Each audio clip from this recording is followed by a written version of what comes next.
Hi, guys. Welcome to the show this evening. As you can tell, I have a helper. Shabs has decided to jump up on my shoulder. We'll see how long this lasts. I can't get her. I'm not going to shake her off. So, NotJay will hopefully show up a little bit later. Today is his birthday. So happy birthday to NotJay. I think he's in his early 50s. I'm not going to give his exact age. He can share that if he'd like. No, Ryszard. She can be, though. She's the original. That's where that comes from this little one here. Anyway, I got a little bit of postcards from the front business I would like to share with you guys real quick. If you've been on Discord lately, you may have seen the art that was done for that Niels had done for Norsehound. Again, the guy is so good. But that's now finished. And we've got the end of this month for rating games.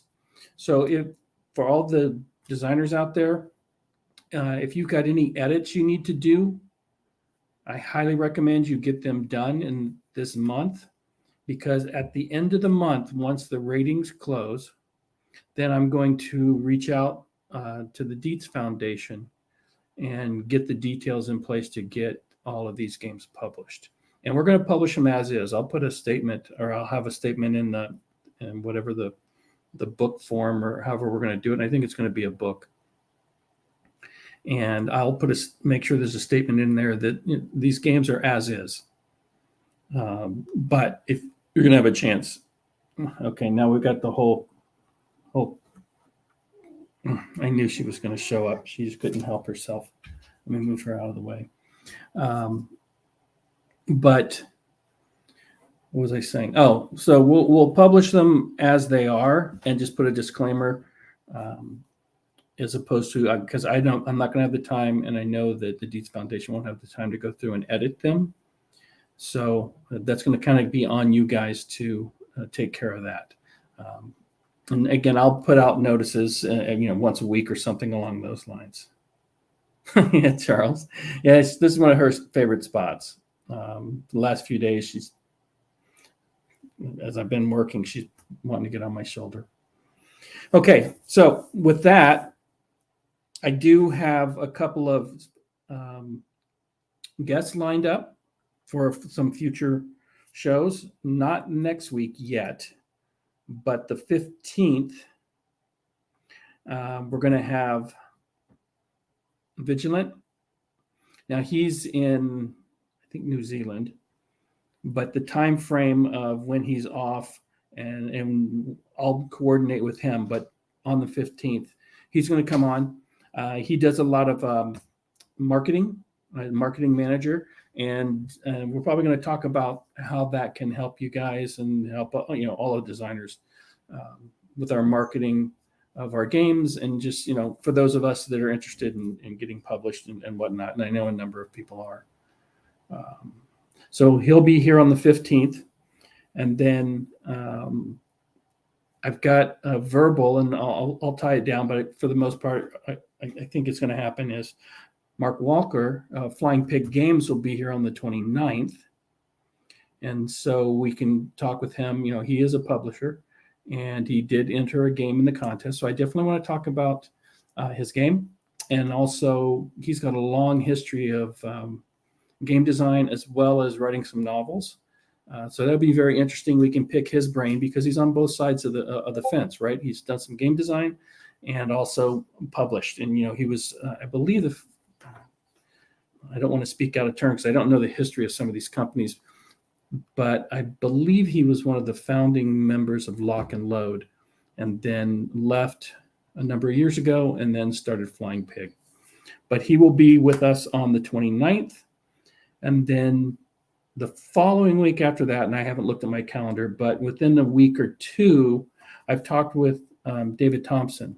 And David Thompson would like to come on the show as well. Many of you guys know who David is. And again, he also had a game in the game jam, the battle card Market Garden. So we'll have him on and talk about all things game design, anything he might want to share on what he's working on. I know he's got Night Witches coming out, which looks pretty cool. Hi, Wayne. So not tonight, unless somebody pops in. Try to get somebody for next week. And then at least the next couple of weeks we'll have a guest, and then I've got a few other people I'm going to be reaching out to. So we'll start to see some more designers showing up on the show, which would be really nice. So it's not just myself rambling about the same things every week, although some of them might be fun to ramble about. So I think that's what I've got for the business. Let's go and take a quick look in chat and see who all's here. I know Vigilant popped in pretty early. So he wouldn't be able to make it. He'll catch a show later, which is fine. Charles in the house, as always. Love Charles. Nagawa. Thanks, boss. I know it's the time for you is not optimal, so I appreciate you being here. And then fan favorite, Ryszard. Yeah, we'll talk about that. Hopefully, now, NotJay might show up a little bit later. He's his brother and sister-in-law and wife all took him out for a dinner for his birthday. And he said if he gets a chance afterwards, he'll pop in. So we'll see. Who else we got here? We got Wayne. Love you, love the cat. Cats. Back it up a little one. And then hello to Meandering Mike. Hey, I started watching your speed paint unboxing or spillage or whatever you want to call it. I didn't get all the way through it yet. But me wants some of that. And we got Eric. Hi, Eric. How you doing, boss? Yeah, exactly. NotJay's birthday. So we wish him a happy birthday. Like I said, when he gets back in, I don't think I'll have a problem telling you his age. He's still a youngster compared to myself. So with that, I wanted to kind of come up with some interesting topics for us to talk about. And it's kind of interesting. Myself and NotJay have had this conversation kind of off air and maybe a little bit on air as well before. What's our favorite dice? And a lot of times what we see in war games, it's a 6-sider, sometimes 10-siders, but the game systems don't. Now, I'm going to say this again. I've gotten back into wargaming in the last 2 years, so there's probably games out there that I'm unaware of that use dice in other ways that I don't know. So I may say something that's wrong. I'm walking on a minefield a little bit, but that's how we learn, right? So, but I think a lot of war games use some very tried and true methods of combat resolution when it comes to dice. And it's pretty straightforward. I think most war gamers are not looking for combat like you might see in a role-playing game when it comes to your dice rolls, where it's contested. I mean, again, I know there are some, but for the most part, it's a straight dice roll. Look up on a results table, and you might have some modifiers based on a number of different things. I know ASL is got a lot of modifiers, and that system is really based around the D6, right? I've played it, and I haven't played it in about 6 months. I need to get back into playing that, but I think that's all D6 based. Now, I know it's an older game, and I was thinking when I kind of got back into it, and I know we don't go back and redesign games, especially when they sell, and that's an extremely popular game. But that, to me, just seemed like that system just really, how do I say this in a nice way, isn't well served by a D6 with everything they're trying to do. And they do a lot. But at the end of the day, it's still D6, right? So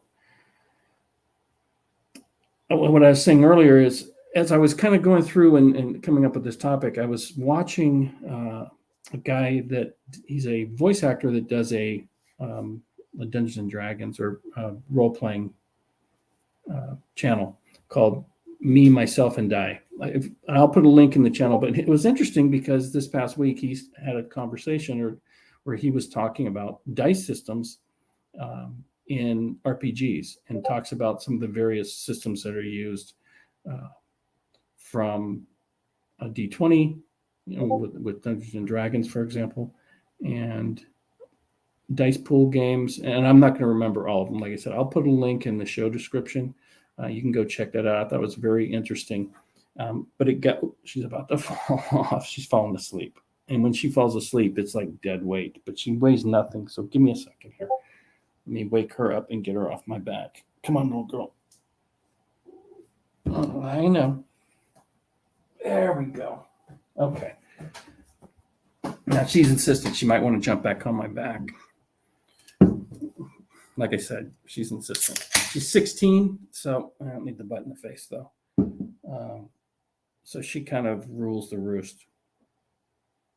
Move that. Okay, this is not going to work. I'm sorry, guys. She's just not going to move. She's hard-headed. Okay.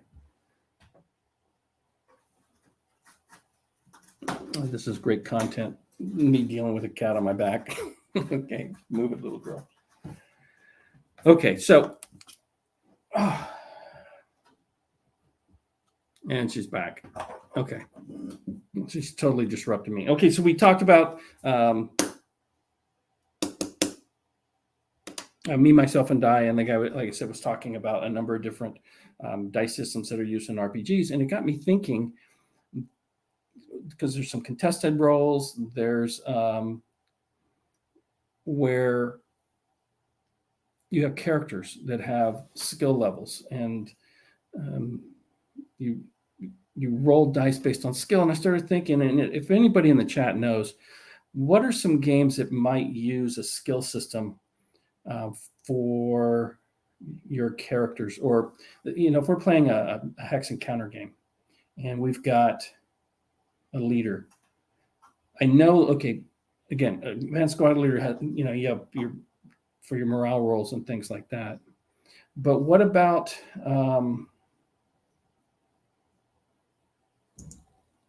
yeah. I don't know, boss, with the cat on the back. So what I'm talking about is maybe something where you've got a commander that has a leadership skill or a tactical skill or an attack skill, a defensive skill. Are there any games that you guys know of that might have that type of, what are those called again? Attributes, right? So we set up in a game and you have your leaders have certain attributes. Now this would be a lot of bookkeeping. I get it. But it did get me thinking, maybe on a smaller scale, where you've only got a handful of leaders, right? 7, 8, 10, something like that, where they've got some of these abilities where you can decide, hey, we're gonna do our normal movement, hex and counter kind of things. You've got your movement cost moving through hexes, and maybe you've got a skill for a leader that's got logistics, and that gives you a dice roll that might give you extra movement points, for example. Let's see, Mike's hero system champions, pits skills versus skills, offensive. So something like a hero system and a war game. And I'm thinking hex and counter. Again, broad description on what war games are. But, and so, again, listening to that, Me, Myself, and Die, got me thinking along those lines, because one of the things that I've been looking at doing, and I'm really interested in doing, is designing games, war games that are more, what do you want to call it, hobby board gaming, to get into that market, because that's a much larger market. Even though board games for the most part are fairly niche, war games obviously are a niche inside the niche. And so thinking about dice, and we'll get into what some of our favorites are. NotJay will tell you his is a 10-sided. He's got all his reasons for that. So if he shows up, he can talk about that. I'm a little more on I like the 10-sider, but I kind of like dice pools where you've got multiple dice that you're rolling, and you need to get a certain number of successes, right? I mean, and I'm overgeneralizing how dice pool mechanics work, but you may have a trait that gives you 4 6-sided dice, and you need a certain number to be a success. And so you roll those dice and then count your successes, and you need a certain number of successes to achieve something. And so I'm thinking, again, going back to Hex and Counter, and again, if there's any games out there, let me know, but how do we incorporate that type of mechanic? Because a lot of the hobby gamers are going to be used to these types of mechanics, right? Let's see what Ryszard has to say here. Space Assault comes to mind. Sergeants fight hand-to-hand different than regular Space Marines. You can re-roll dice and attack from the front. Okay. Now, Space Hulk, I think it's pretty expensive to buy a copy of it now, but that is, what would we call that? A skirmish-based game. It's tactical. I would call that a war game. I think 40K, at least on the skirmishing side of things, I consider a war game. When you get into the mass combat, yes, they're war games, but it's a different type of thing for me. So Space Hulk, yeah, I could see that. And how would we take something like, and I'm just thinking out loud here, how would we take something like Space Hulk and turn it into, say, Commandos? I'm sure it could work. I'm pretty sure it could work. Magawa, I like D12. It's just because it's whatever your reason. Dodecahedron. Did I say that correctly? Hopefully I did. I actually like the D12 too. I don't know what it is about that dice. Maybe it's the way it looks. And what is the percentage? 1 divided by 12 real quick. Is that like 8%? I'm trying to do this off the top of my head. Because that's the other thing to think of when you're designing your game is what type of percentage gaps do you want for things to come to happen, right? When you're setting up, whether you're attacking or defending. And what's a 6-sided dice? Is that like 12? 8.5 for a D12. Okay, I was close. That 0.75 doesn't matter. So I know at D20, those are 5%. And again, we talk about single dice. When you're rolling single dice, there's an even distribution of the result, right? When you start getting into multiple dice, like 2, 3, then you're going to get the bell curve. And then depending, well, I'm not going to do the math right now, Mike. He's not sure. It's close, right? So in the 8.5 range for the D12. D10, obviously, 10%. D6, like I said, I think is that 17? Something like that. And so a D8 would be probably in the 12, 13 range. So when I'm designing a game, I look at the number of results that I might want to have come out. That's kind of how I start. Sorry if I'm rambling. You're going to get a stream of consciousness from me tonight since it's just myself talking. And again, if anybody in chat wants to jump in on Discord, I put a link to the show. So Mike, Ryszard, either you guys want to pop in, feel free. You can throw me a lifeline. So again, when I'm designing a game and I'm trying to come up with what the results of some event or action might be, that kind of helps me decide the dice. Because I'll try to start from there, unless I've got a system where I said I'm going to be using 10-sided or 12 or whatever the case may be. Then other things that come along after I've kind of decided the dice for that particular game will then fit into that parameter. But when I'm first starting out, if I'm going to use dice, then I try to figure out at least the core of the game, the core mechanic. And most of our games have the core, right? Whatever your game might be, whether it's a combat resolution type of thing or whatever the case may be. And I'll look at how many results that I'd like to see, 1, 2, 3, 4, 5, whatever the case may be, and then get a feel for that distribution of how I'd like to see those percentages. And then based on that, I'll say 6, 8, 12, 10, whatever the case may be. And I try not to put too fine a point on it. I always try to give myself a little bit of fudge room so I can easily go from a 6 to an 8. Or if I really want to use the 8, and I don't really have enough to support it based on those parameters that I mentioned.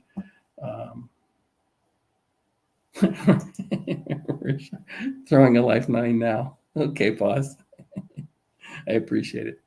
What does he have here? Fighting formations or different sort of weapon systems.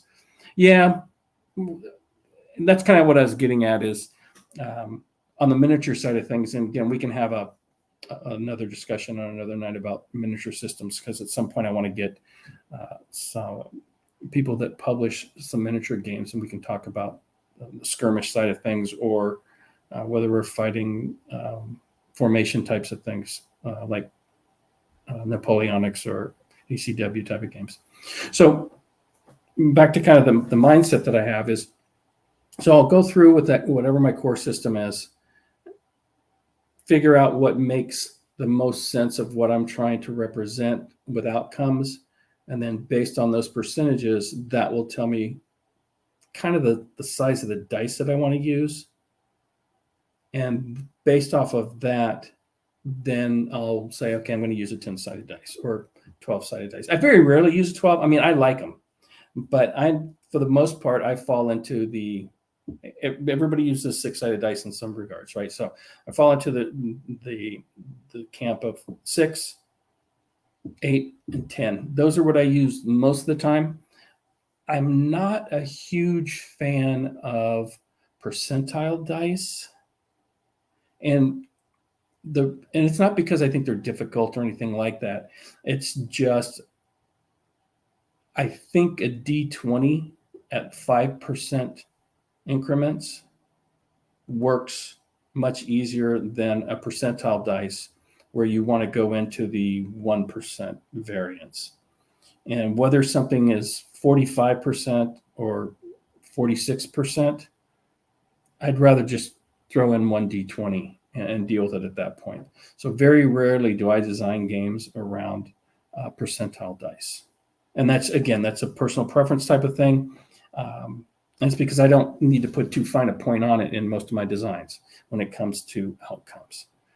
Now, if I was doing a sports game or something along those lines, say baseball or golf or something like that, then that makes sense that you might, especially baseball. Come on. That's all about percentages. And so somebody hitting 250 is a little bit better than somebody hitting 248. You're playing off games. If you're playing the season or something like that, those percentages come into play. But for the games that I'm designing, I don't see that there's a need to carry that fine point on the outcome of things. And so I'll narrow it. 4-sided dice, I hate 4-sided dice. I'll just put it out there. And maybe it's because of the shape. Can't pick them up. I'm constantly, they drive me nuts. And of course, you leave them on the floor and you step on them, they're spikes. So nothing, in my opinion, nothing good comes from a 4-sided dice. And again, we were talking 25% swing. And I don't design games that work around those mechanics, right? Anyway, so Eric says, I like dice in games. I don't like buckets of dice, though. So that's interesting. I've got a game that I've been working on. It's kind of like Space Hulk in the sense that so the premise of the game is that you are tried for a crime of some sort. You're put into a space penal colony, and you have to pay off your debt. Hey, boss. I just don't want to force you to speak for the entire time, so this is why I'm here. I will remain silent until you finish your thought. No worries. Fair enough. I appreciate you coming on. Thank you so much. So I was talking about, and I forgot the name of the game, but basically the idea is that it's a sci-fi game. It's a shooter, and you are convicted of a crime, and as opposed to you doing time, you have a debt you have to pay off. And the way you pay off your debt is you go into these, it's called derelict. And so like Space Hulk, you've got an area in space with a bunch of derelict ships, and it's very dangerous, and you have to go out onto those ships and basically farm resources. And those resources are actually the remains of aliens that you kill, right? So you get some goop that is used in biotech or something like that that generates quite a bit of money on the open market. So you go out and you go hunting or harvesting of these space creatures. And what I wanted to do was two things. I wanted to actually, as you go out and gather your resources, as opposed to having a set value on what those are worth, I wanted to actually tie them to a crypto market. So based on that day you're playing the game, what the going rate is for, say, Bitcoin, is what in game you would calculate out to what you had collected in those resources. And where I was going with the dice is I wanted this to be kind of a swarm type of game where you're going into a derelict ship and you might get swarmed by alien creatures. And I really wanted each dice to represent one bullet from your weapon, or one shot if it's a laser or whatever the case is. So in that particular case, you're going to be throwing a lot of dice. And so it's literally, when I was playtesting, I would say, oh, I've got a clip of 25 rounds. I got 25 six-sided dice. I throw them all out. I sort out the hits, put the misses aside, and then, now keep in mind, a lot of these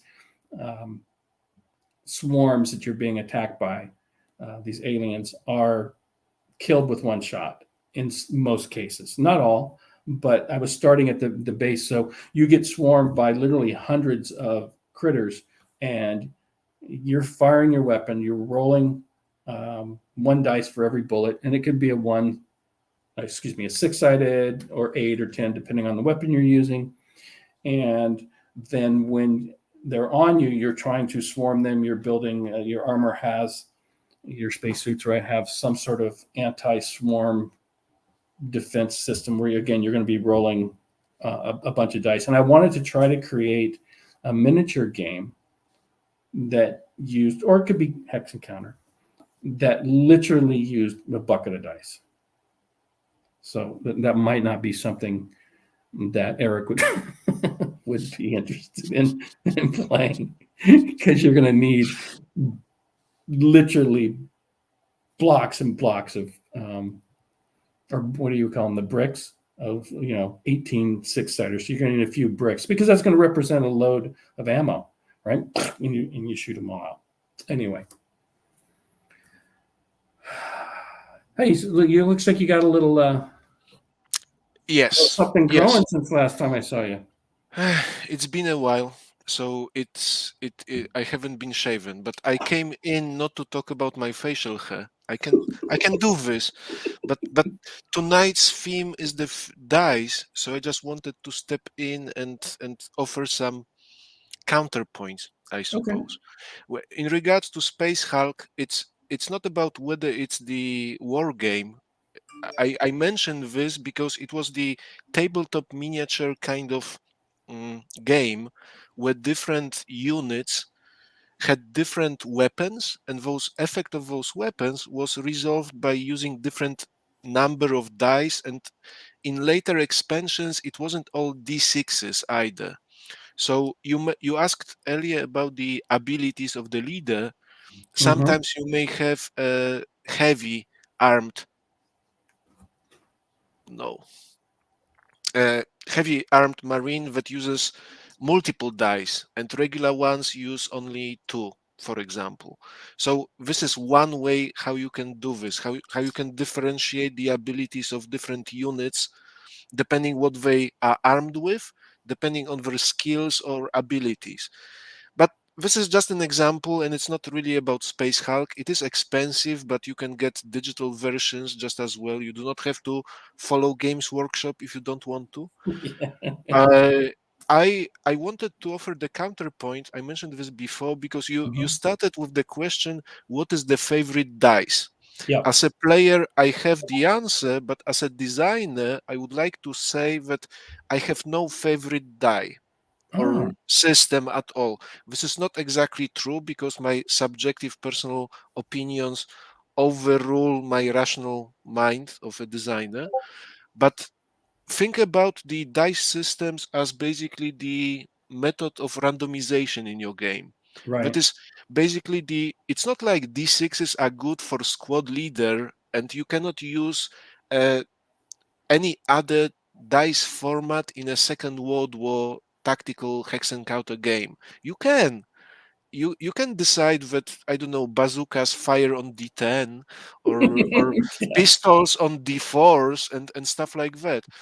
Because once again, my point is that it is our job as a designers to decide what kind of randomness, what kind of the options we assign to the dice.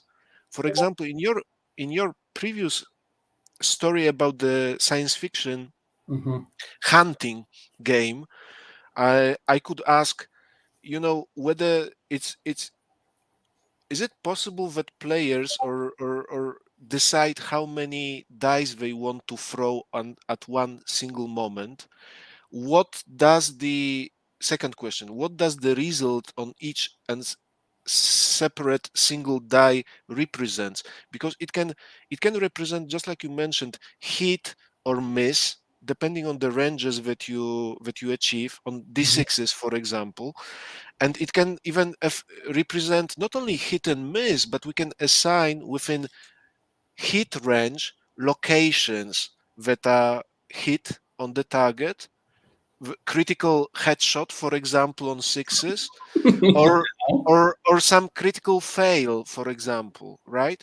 And so because if we treat dice as a kind of representation of chance, it is up to us to decide how we are going to use them, and there is no good no good answer, or no one foolproof way how to do this. It's I would propose to see the different dice systems as a tools in your box, and you Right. just take and use what you want. From this perspective, this video that you mentioned earlier is a very useful one because it, for example, mentions, I believe, I haven't seen it yet, it believes different uses of dice, and Oh, we're not talking only about me, myself, and dice. The video I saw. Yeah. d6s, and not only, I don't know, hits on fives and sixes, and not only did you mention exploding dice? Eric may be upset by exploding dice. That's more so dice rolls. so there you go. This is what I wanted to say, Well, just no, to spare. so the comment you made about um, Space Hulk. So when we start talking miniature games Mhm. or role playing games, especially skirmish miniature games, the fact that you've got um, a set of attributes is pretty standard. What I was talking about is how that might translate into a hex encounter game where it's not an individual per se. It might be a leader, but you may have, let's say you've got some Russian conscripts, and would you want them potentially to say, maybe those are 4-sided dice, where, British commandos might roll 12-sided dice. And I know that a lot of times the games will just put in what your strength is to kind of abstract how strong you are.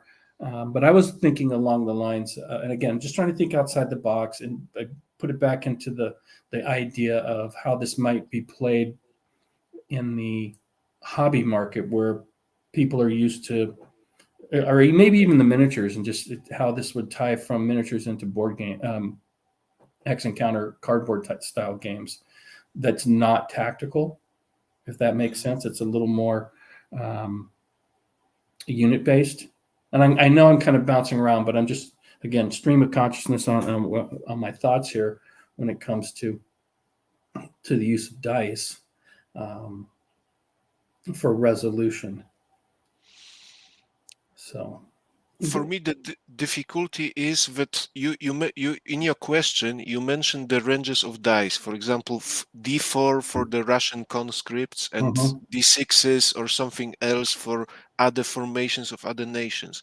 But I do not know if we are talking about the system like in Advanced Squad Leader, where we have firepower and we just roll certain dice and we read the result from the chart, or we compare the total attack value with total defense value. Because once again, it's not only whether we are using D6s and D4s, and there is nothing wrong with assigning or differentiating the quality or equipment, military doctrine, associating this with the range of dice. But as always, I will be interested what kind of system of resolving combat are we talking about, because it, depending on which system, total attack value compared to total defensive value, the charts as used in Squad Leader, it's all fair and square, and once again, you can do this all, right? yeah. Well, again, this was kind of an open-ended thing, right? I pulled out the dice topic thinking that Chris was going to be here, and he has some views on 10-sided dice and why they're the best. And I was hoping we were going to have that conversation. And like I said, he still might show up. But so to answer your question about the derelict game, yes, you can decide. You've got a weapon, and let's say it's got a clip of 25 rounds, and you want to just shoot off 7. You can just fire 7, and you set those aside, because each dice represents a resource, right? And so you start off the game with a set number of you're carrying a certain amount of ammunition. Now, you don't need a dice for every single one. I mean, you maybe do a clip of whatever the game is going to set. And as you roll those, if you had 25 and you decided to fire off 12, you got 13 left. You set those 12 aside, you roll the other 13 until you have to reload. And that was kind of the idea. And then based on the type of weapon, you could then make that a 6, 8, 10, 12, even up to 20. Again, this was me trying to come up with a design that would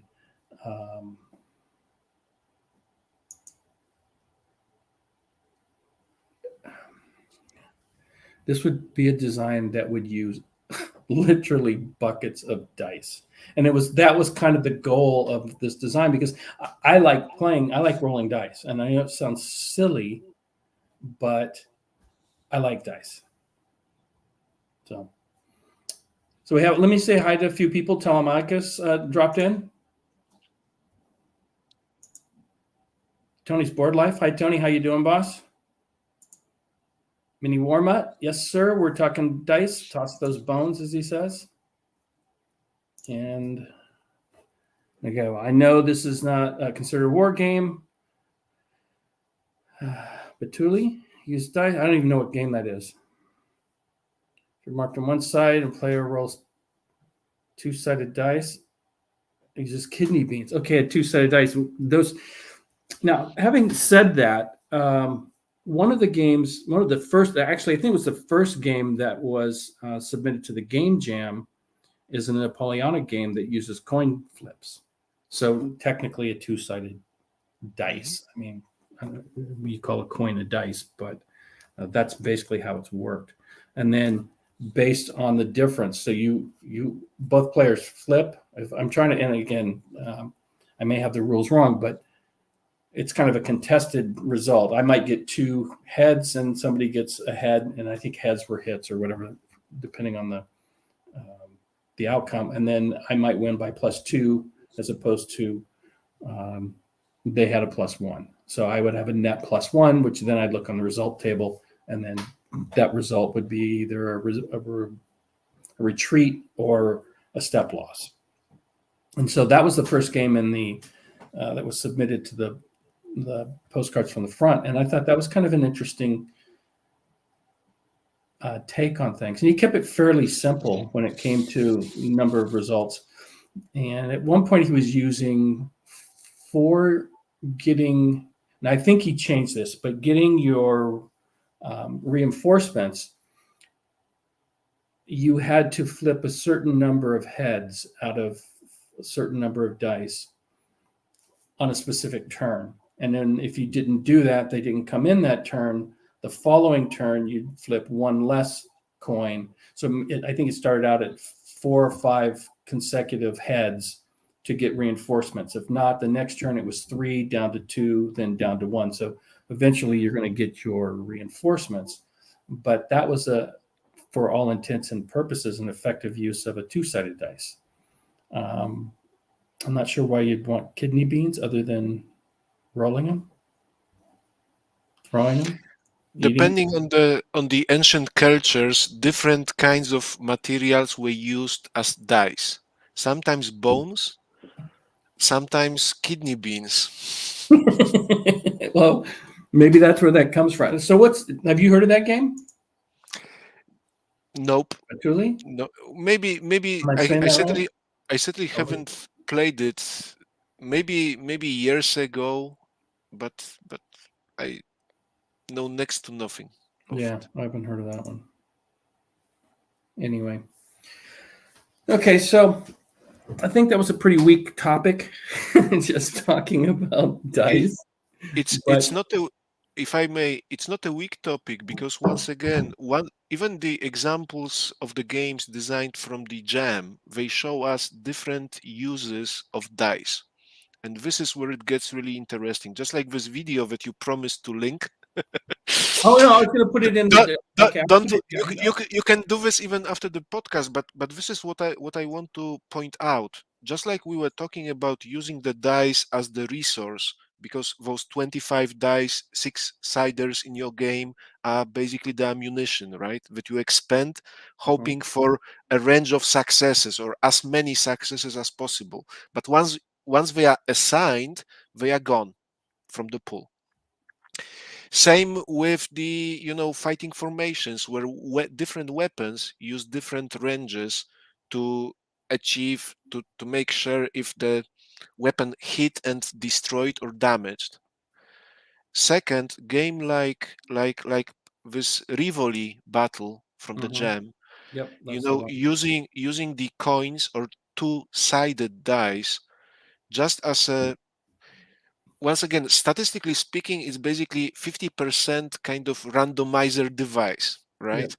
The designer decided to use compounded probabilities. One coin, there is a 50% chance that it will go one way or the other. 2 or 3 coins, and suddenly statistically there is a different chance expressed in percentage, but I'm reaching my limit of my mathematical skills. How much percent it is that you will flip 3 coins decided way, right? So this is what is interesting, and it is visible even in the games provided by the jam. The game by this a relatively unknown designer, David Thompson. I never have heard about this man before. Anyway, the dice that represent the pips that represent the strength of the unit, for example, if I remember right. I have yet to play his battle card game. I was trying to work through the games that had been submitted prior, as much as that's, it's David's game and you play it. I was trying to get through the other ones first, so I have yet to play it. On a side note, the challenge with this gem is so that there are so many designs. It's difficult to have your life and play through every single one of the designs. It is interesting, however, to even just look through those games and see how different methods of randomization or different methods of using a dice are featured in those titles. So it's not that the topic is weak and you are out of the material, because now we could seg into analyzing, for example, I'm not saying that we have to do this, but just talking about those different games from the gem or published or commercially published before, and see what methods of randomization they use. And we do not have to follow this way. No, let's go ahead and follow it, because what I should have labeled this is more of various forms of random number generation, because dice aren't the only thing that can be used. But continue with your point, and I do want to explore it. I'm going to bring something up that I put into a game that I'm working on, and I'll talk about it after you finish. So I apologize for stepping on you there, boss. What I wanted to say, and this is also a tangential topic, I think, is that we are talking today about dice, but it's not like the only method of randomization effects is in dice. For example, you have a six-sided dice, and we can assign 6 outcomes to every side of the dice. But what's the difference between flipping a card numbered from 1 to 6? You also receive, 6 different outcomes that may have different meaning in the game. And for example, in your hunting aliens game, I could basically, for every ammo point expended, I could flip the cheat. For every ammo point expended, I flip 1 of 6, and there is a number of cheats on the other side named hit, and number of cheats named miss. In other words, there are ways to represent a die roll, even a six-sided die roll, using, I don't know, cheat pulling, card flipping. Well, definitely with cards. So Gloomhaven, one of the things that they really talked about on their design, and it's been a while since I've read about the design on Gloomhaven, but they use cards, and as opposed to dice. Mm-hmm. And one of the reasons was because they could change out the cards,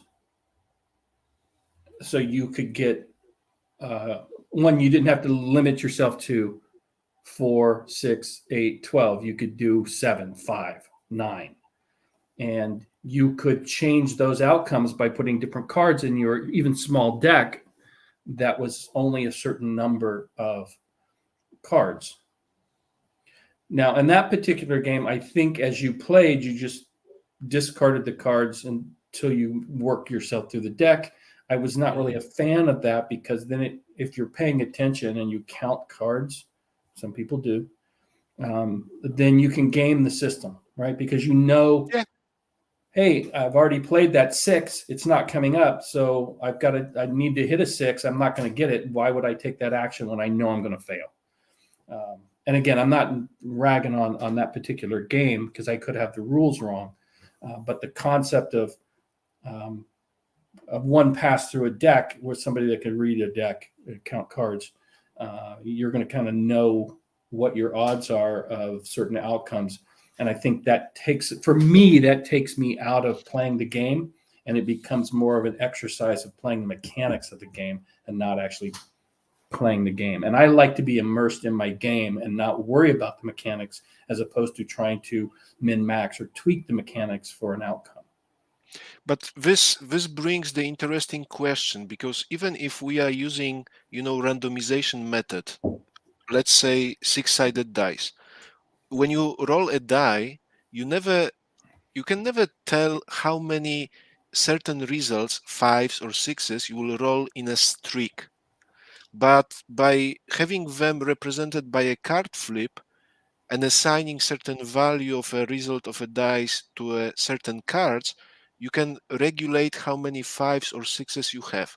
So for example, Combat Commander, every card in Combat Commander has two-sided die result roll represented twice in a deck. There are if I remember right, there are 72 cards for in Combat Commander.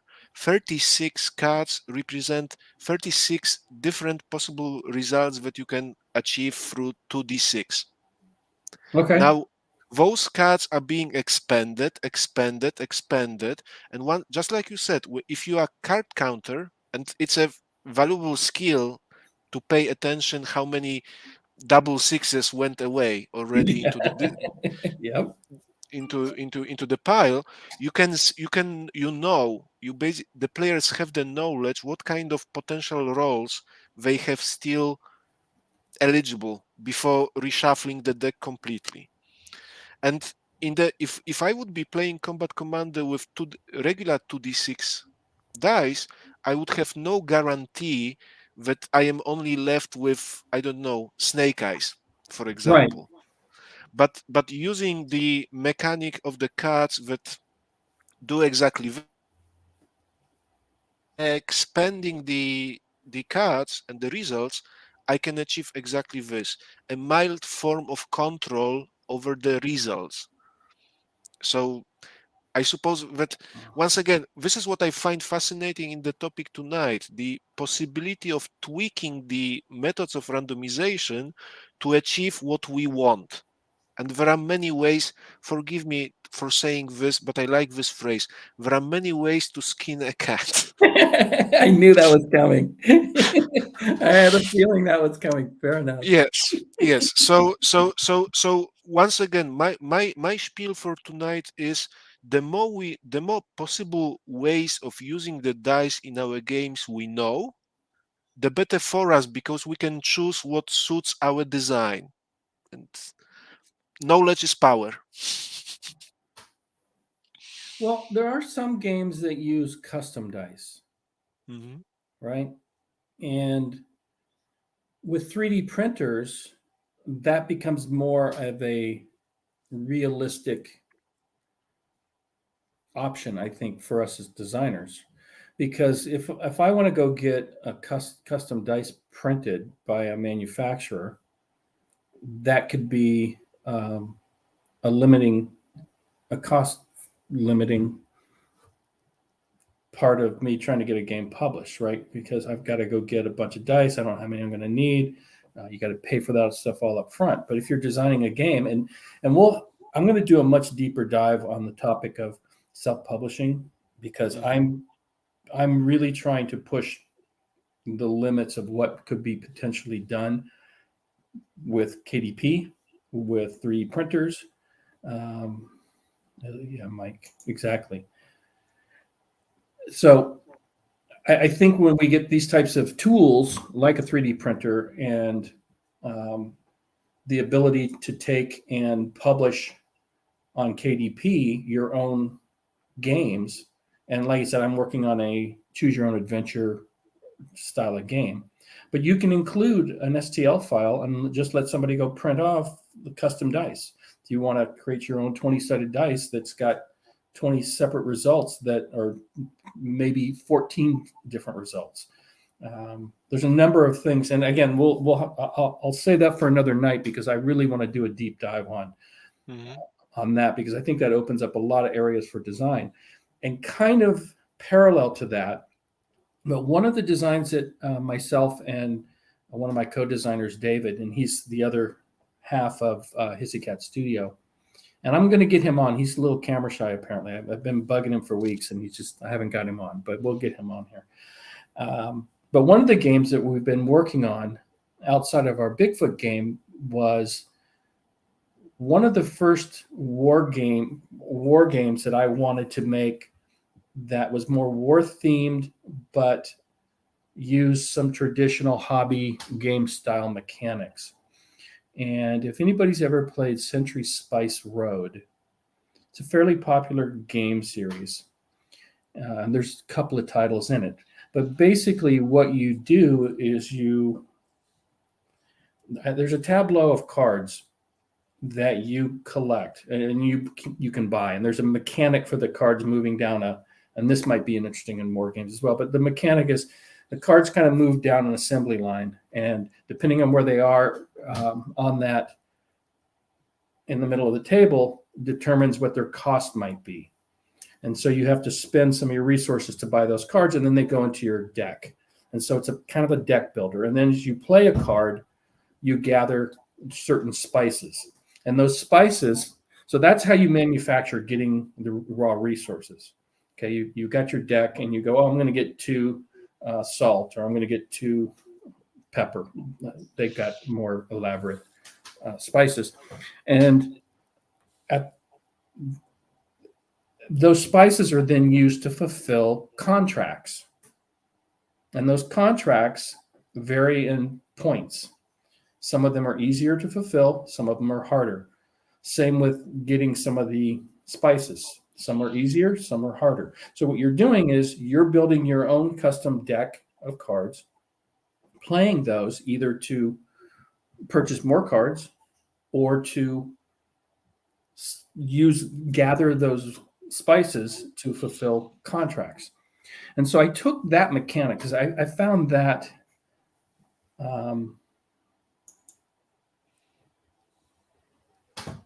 that's an interesting thing. But so back to the Century Spice Road. So I looked at that and I said, I like the fulfilling of contracts. And I decided I wanted to do a war theme game, and it's Rosie the Riveter. And what you do is you run a factory and you have Rosies on an assembly line. And you have to gather your resources, copper, steel, oil. I've got like 6 different resources that you need to gather. And on your assembly line, you can build tanks, warships, munitions, aircraft. And you get government contracts that need to be fulfilled for the war effort. And so it started out competitively, but I've changed it into kind of co-op because it didn't make sense that I'm running a factory and Ryszard's running a factory and we're both super greedy because we just want to make a bunch of money, even though we're supplying war supplies to help win the war. And I wanted to put in some mechanics that you could play certain years of the war, of World War II, and this would work with World War I as well. Why not? Different scenarios where you would then say, as a group, we need to fulfill these types of contracts in a certain number of game turns, or else these are the results of the first year of the war. Maybe we don't get all the resources we need, which then puts the second year, we're behind. But going through that process, trying to figure out how to determine there's a market for the raw resources that are available. And David came up with the idea of us using our random selector, in this case, as a Rubik's Cube. It's got 9 sides, 6 different colors. And those colors represented a resource. And so what you do is you spin there, because it's tactile. People, of course, you don't want somebody solving the Rubik's Cube. So we put some rules in for that. But the idea is that you would take the Rubik's Cube and you could spin it a couple of times and you'd roll it, and it would come up with what that turn's market had for resources. So it might be a couple of phosphorus, some steel, some aluminum, some copper, and then you then have to gather that and then determine which assembly line. So there'd be recipes for building a B-17, and it would take a certain amount of oil, munitions, steel, and aluminum to fulfill that to build a B-17, but the contract might require 7 B-17s, let's say. And so in that, as opposed to using dice, we were going to have that same tactical feel of rolling a dice, but what we thought was innovative is using a Rubik's Cube, and we're call it the resource cube. Mm-hmm. And now I'm thinking about how that could be used in a war game, such as your supplies. You need munitions, you might need rations, you might need first aid, whatever, clothing, and even human resources. And then rolling that dice, that resource cube, on a game turn in a more traditional war game. But I'll do it again. I'll do a deeper dive on Rosie at some point. And I even got a Rosie the Riveter lunchbox and all the components in the lunchbox. That's nice. I want to ask you about this design. Is it correct to assume that throughout the Second World War, depending on which phase of the war allies were, so for example before D-Day, or during the Battle of France, or maybe after D-Day in Ardennes, or Battle of Bulge, different sorts, I mean, the warp industry was always going, but would it be correct to say, and I don't know if the answer is yes or no, but would it be correct to say that in different phases different resources were necessary or demanded at different rates? From some of the research that I've done, I don't have a definitive answer for that. Mm-hmm. But there was a lot of a campaign that basically would say, hey, take your scrap food, for example, and just don't throw it in the garbage. We're going to recycle that into lard because there's some use that could be for making munitions, or going out and gathering pots and pans to smelt that down into raw materials for the war effort. So in the game I'm designing, I'm actually imposing those limits because that, at least historically, that was the impression that was given. And so, yes, the balance, or what NotJay likes to call it, the friction in the game is going to be, you don't want to produce more tanks than you need because you needed aircraft. And so you took those resources and, oh my God, we've got 50 extra tanks or whatever the number is going to be. And they're just sitting in the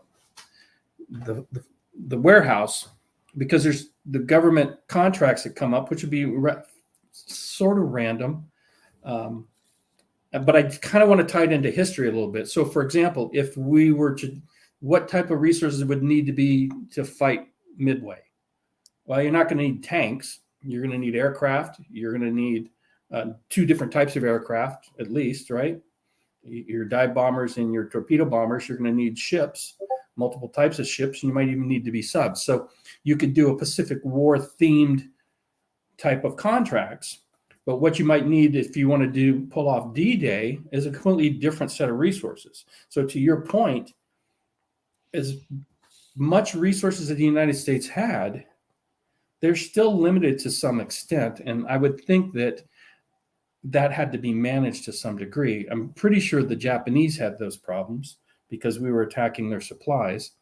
And I'm listening to a book right now called Stalin's War. And it's very interesting that a lot of the Blitzkrieg in 1940 that the Germans did, the fuel came from the Russians. Had maybe the Russians not fueled the Germans in 1940, what might have happened? Interesting. And the British almost bombed those fuel depots. Mhm. And we're within days of doing it. And there's all sorts of what ifs going on that's got my brain popping for what if games. But to your point, and again, we're way off the dice topic, but it's the kind of the resource cube where I'm kind of doing a 9. It's a dice. It's a 6-sided dice with 9 outcomes on it.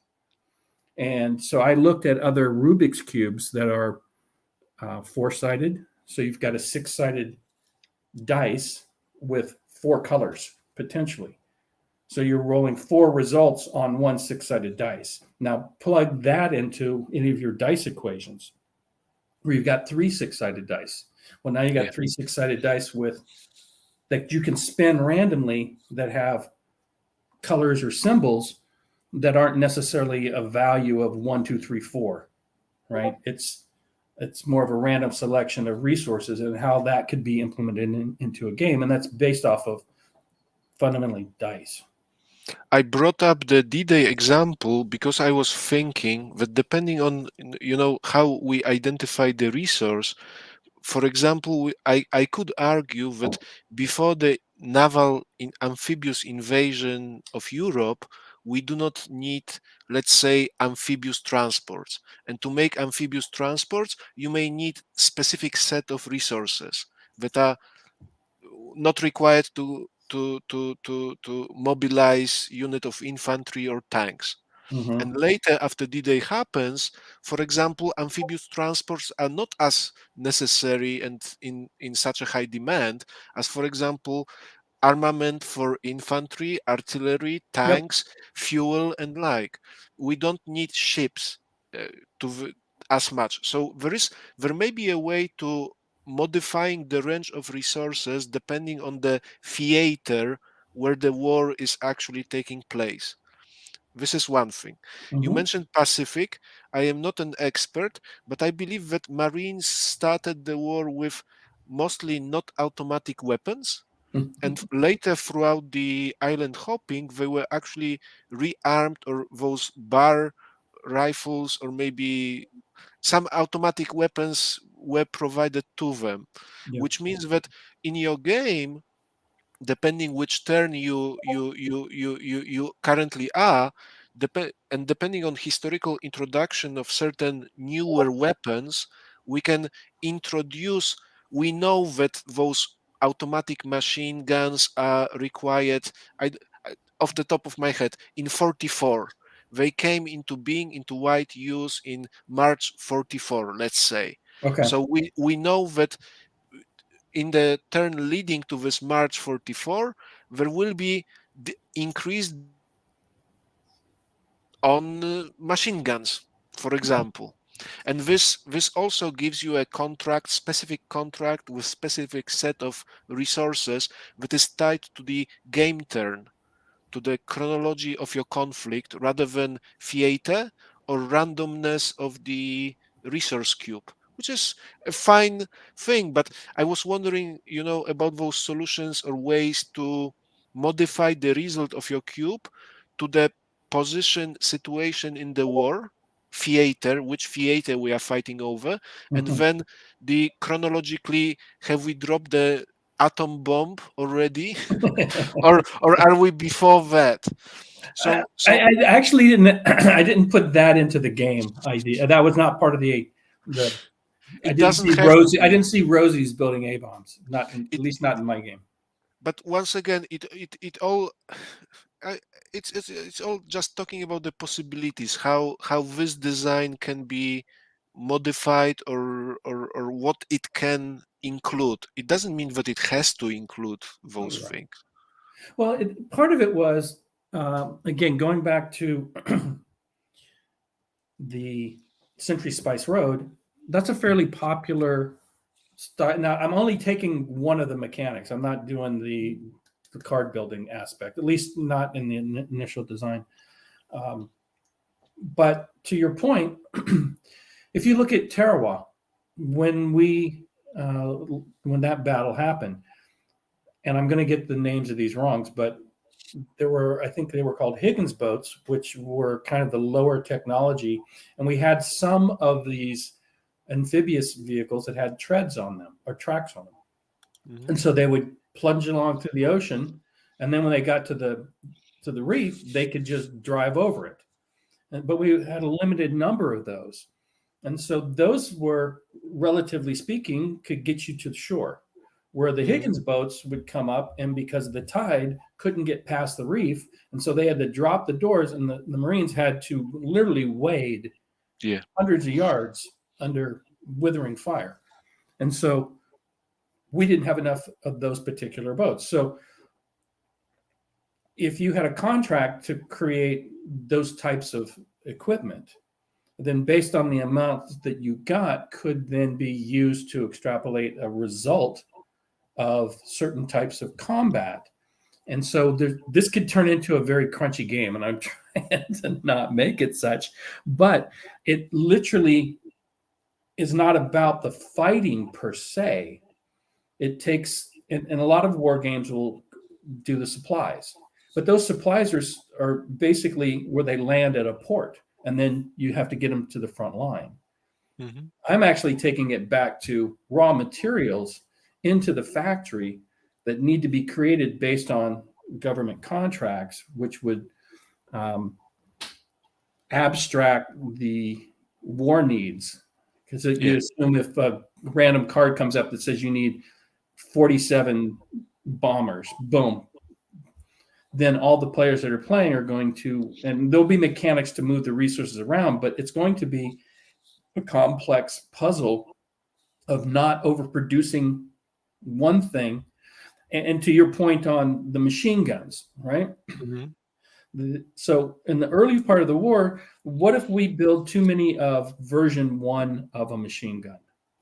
And then we need version 2. Well, if I've got a bunch of version 1, maybe that supplies the contract, but the result in the field is less than optimal. Because I overproduced, but what am I going to do? Scrap them? Maybe I could scrap them at a loss. Again, I don't need to design the whole game now, trying to pull it back to the dice. But so what we did was we create, the concept was we used a Rubik's Cube. Mm-hmm. And then you could twist that around. And then I started looking at how could I take a Rubik's Cube that didn't have just 9 results. So even 9 sides of 6 different possible results, you could then change that out. So maybe you had 7 different results in varying percentages. So you had a higher percentage of copper or steel or oil or whatever you wanted to have that might be more in abundance. And then again, by twisting it, you're going to each time in the market roll and say, this is what's available and how does that get distributed? So, and again, that kind of goes back to chuck and dice. In this case, it's just one. Thank you, Nagawa.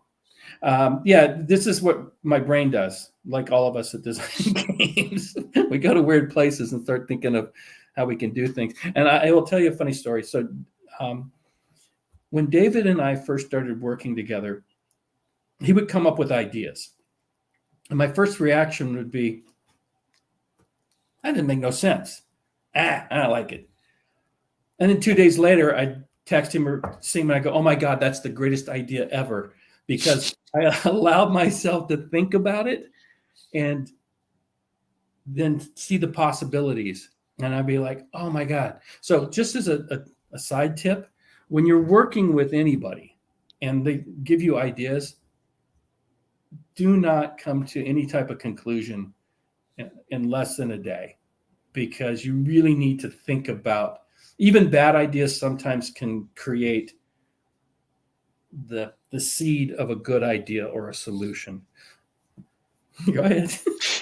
Even worse, if you have ideas and if you have time, I would say give yourself time to test those ideas out. Because if you see how they work, they may not work for the current design that you are working on, but you basically see this how you can realize this idea and what kind of outcome it produces. Yeah. So yes, creative work is about trying and not necessarily being certain that my way is the only way. Okay, so to try to keep some semblance on the dice theme for tonight, what is your favorite dice, or and not as a designer but as a player when you're playing a game? Do you have one? Do you like the 8s or the 12s? I mean, is there a preference? So I will channel NotJay from. I do not know him that close, but I think that I have heard that D10 is his favorite. Yeah. Mine just as well, but it's very subjective, and I do not have rational reasons why. D6 is something that I grew up with because I see D6s as, almost every family, if they have a board game, they will have maybe Monopoly, maybe Scrabble. Mhm. So there is a very good chance that they have Yahtzee too, or some other game that uses D6s. It's just our families usually probably have D6s, just like they have regular cards, well, the playing cards and like. Now Yeah. D10 is flexible. If you play if you play role playing games, D10 allows you to do 100% checks, or rather checking, well, rolling 75% chance, for example. Right. D10 allows you a different bell curve, and I will not go into the bell curves of D10 and D6s as a comparison. Maybe there is another gentleman that wants to speak about this. Forgive Well, the me. bell curve, obviously, when you're looking at what craps. I love craps, by the way. But it's interesting. And real quick, happy birthday, young man. Thanks, sir. You look good for 92. I do. I do. I don't look really good for 47, though. Luckily, I'm only 53. Did you get? Congratulations. Okay, okay? Ryszard showed up with a little more facial hair. You look like you got a goat going now that I didn't recognize last week. Oh yeah, it was there. Yeah. Okay, that's I my had trimmed bad. it down. I had trimmed it down a bit. So. Oh, okay. Well, you're looking good today for your birthday. That's what it is, right? You went out? Yeah. Well, I went up to my brother's. Nice. He cooked. Thank you, Charles. So we were talking about a number of different things, and I was just asking Ryszard what's his favorite dice. And like you, he was explaining why he likes the D10. Yeah, so if I'm only using a single set of dice or a single type of die, then and yes, I'm going to make a lot of British and Australian people angry. Singular is die, multiple is dice. You cannot roll a dice. If you're going to use a single die type, I really do prefer the D10 because it allows you, for multiple reasons. One is that if you're working with a chart, well, then I've got 1 through 10. I got 10 instead of 6. And if I use 2 dice, I've got 100 instead of 11 options. Mm-hmm. It's just a much more flexible die type if I'm only using a single die. Now 6s are nice because they're ubiquitous. Everybody has a D6 or can get a hold of D6. You can walk down to Walmart right now or drive down to Walmart right now, and in the checkout line, you can pick up 5 bicycle dice for like That's true. $1.50. That's true. And playing cards. And playing cards. I mean, so boom, right there. You got enough to play craps and Texas Hold'em. I just don't have the money. Right, exactly. And you can play for matchsticks, right? Or kidney beans. There you go, to go in your chili. Oh, bingo. Well, No, that's a completely different game. no, the kidney beans came up earlier as an example of a two-sided RNG generator. All right. Yeah. I So real suppose. quick, I want to just say hi to Tuber 409. That's a new name to me. Welcome to the show. Welcome. Yeah. So yeah, it's like I said, and even I chose the D6 for I chose D6 for my postcard game because it's ubiquitous. It's because everybody has them. Now, granted, you got to go get 12 for each of you. So you got to pick up 24, which would be 5 of those packs, but you're still probably under $10 to do it. So I mean, it's like you said, ChessX sells a brick of what, 18? 36. 36. If you go with the 18 millimeter, I think it's 18 millimeter. No, because nowadays you can get them in different sizes. Yes. Right. Yeah. So your standard brick of ChessX dice, the smaller size, I think those are 16 millimeter. Okay. You get a brick of 36 for I'll be right between back. $15 and $20, depending on how fancy you're getting them. You can get the bigger. I think they are 18 millimeter dice. I think those are 12 for the same amount. Mm-hmm. So yeah, they're D6s are nice because everybody, like I said, everybody has them. But if I have my if I have my choice, I personally want to go with the D10s because they're just a lot more.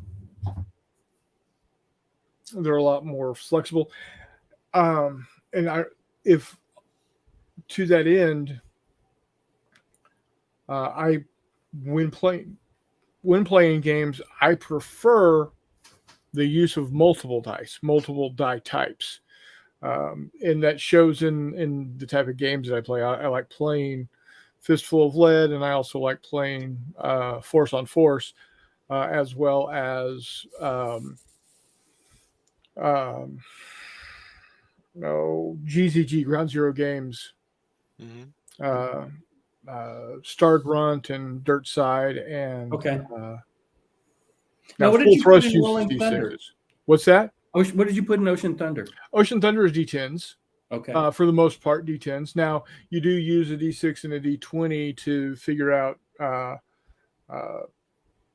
hit locations, but aside from that, it's pretty much D10s. And I need to.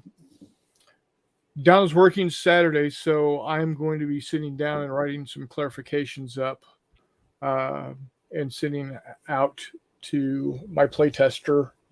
I want to say playtesters, but yeah. Are you a playtester, Ryszard, or did you have something you want to add? It's a question to NotJay, actually. Sure. And I'm not a playtester. Mostly, it's not for the maliciousness, but the fact that I am tester for other designs, and I'm still trying to finish my own projects. There are many mushrooms in my soup, too many. Sure. Once again, so and this is the difficulty. The question about the Ocean Thunder, you assign differently sided dice for different functions, like locations.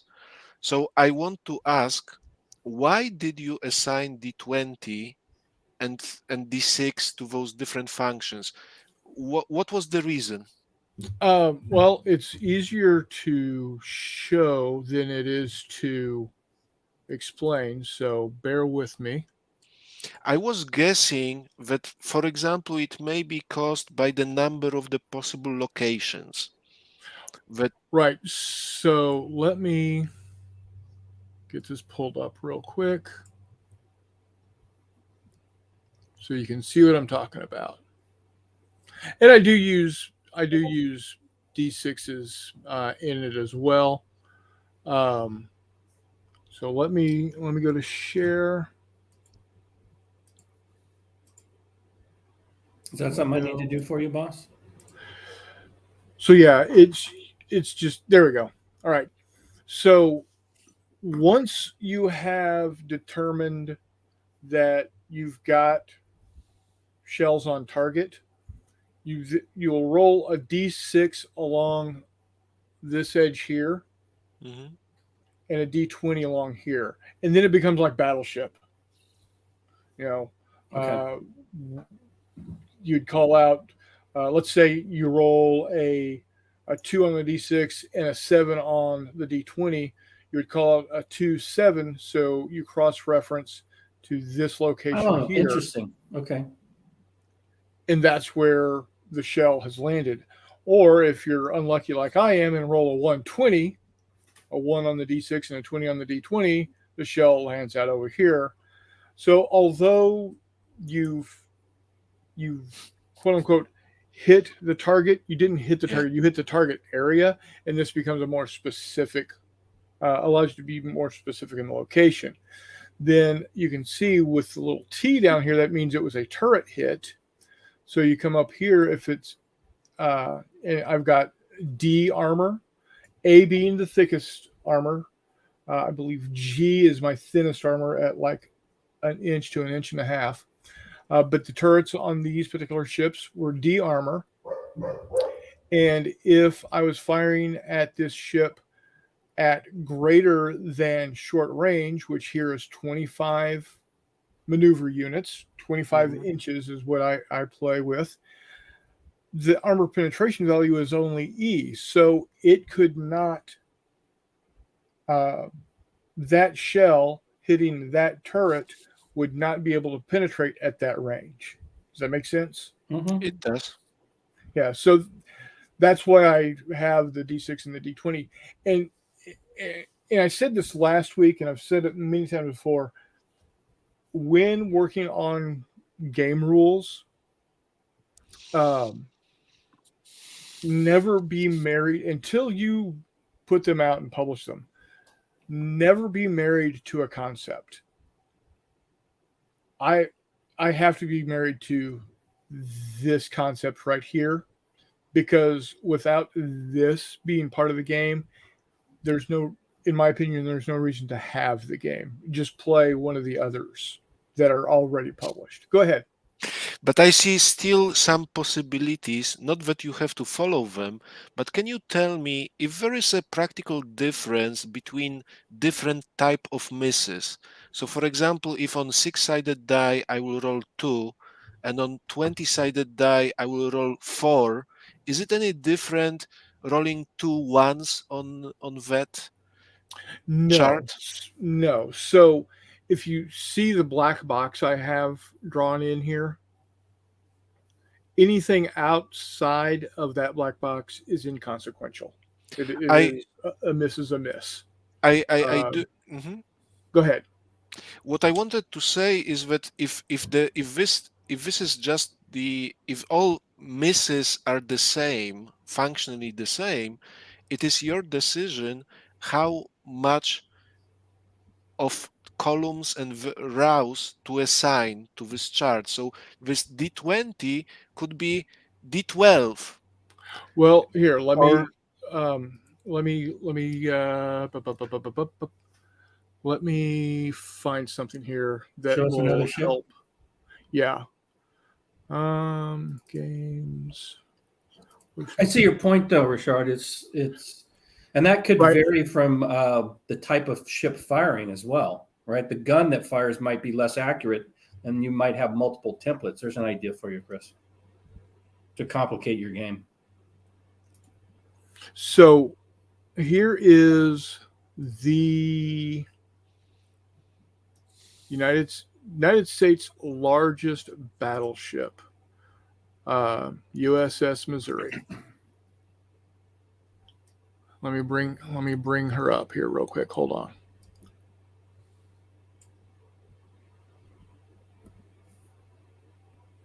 I'm gonna switch my sharing.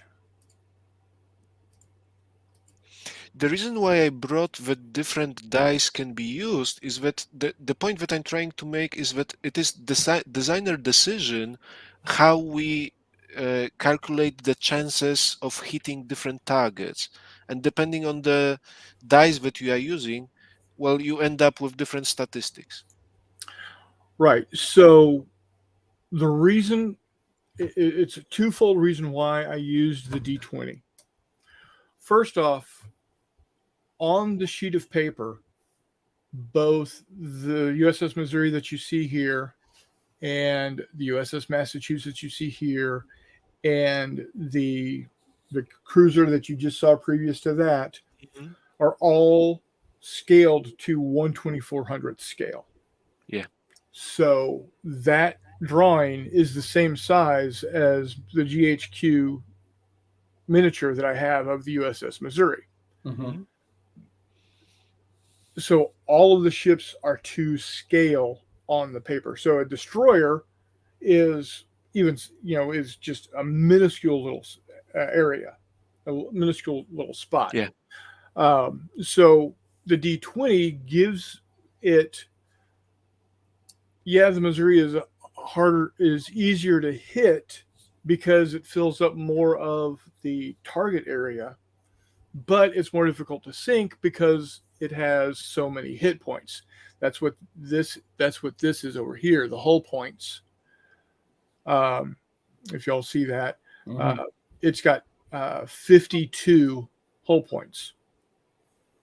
So a 16-inch shell will do 10 points of damage if you get full damage on it. Okay. So a destroyer only will have 2 or 3 hull, maybe, I'm sorry, not 2 or 3, 4 or 5 hull points.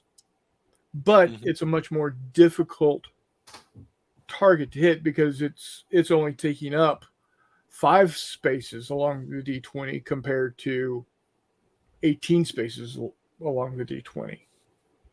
It's still the same 2, 3, 4, 5 in the middle there.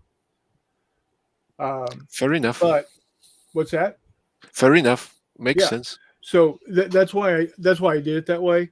And that way it's just people say, well, it's destroyer is going to be blown up as soon as it gets hit with a 16-inch gun. Mm-hmm. You're right. And that's how it is in reality, because when you hurl something that weighs the same as a VW Beetle at a ship that has essentially no armor on it whatsoever, and that VW Beetle then explodes, there's a good chance that target is no longer going to be there. Right. Whereas, you fling shells at one of these guys, it's going to take a bit, unless you get real lucky with a 15-inch shell hitting a British magazine, and then it just goes up in a single shot, i.e. HMS Hood against Bismarck. Yeah. Is that possible in your game to recreate? Absolutely. Something like that? That's what these critical hits are over here. I didn't know if you had already said that, but I just wanted to make that clear. Yeah. Okay. So as you can see, the Missouri, her turret armor, her conning tower armor are A armor, meaning that's the thickest possible armor you can have. You can fire at her with a 16-inch gun and be able to hit and do damage up to 51 inches away. So I see a D8, a D12, a D6, a D20, and you said also D10. So you've Now- got the full gamut, it looks like. Now, actually, I've changed a little. This Okay. is no longer a D8 and a D12. It's now they're just D10s.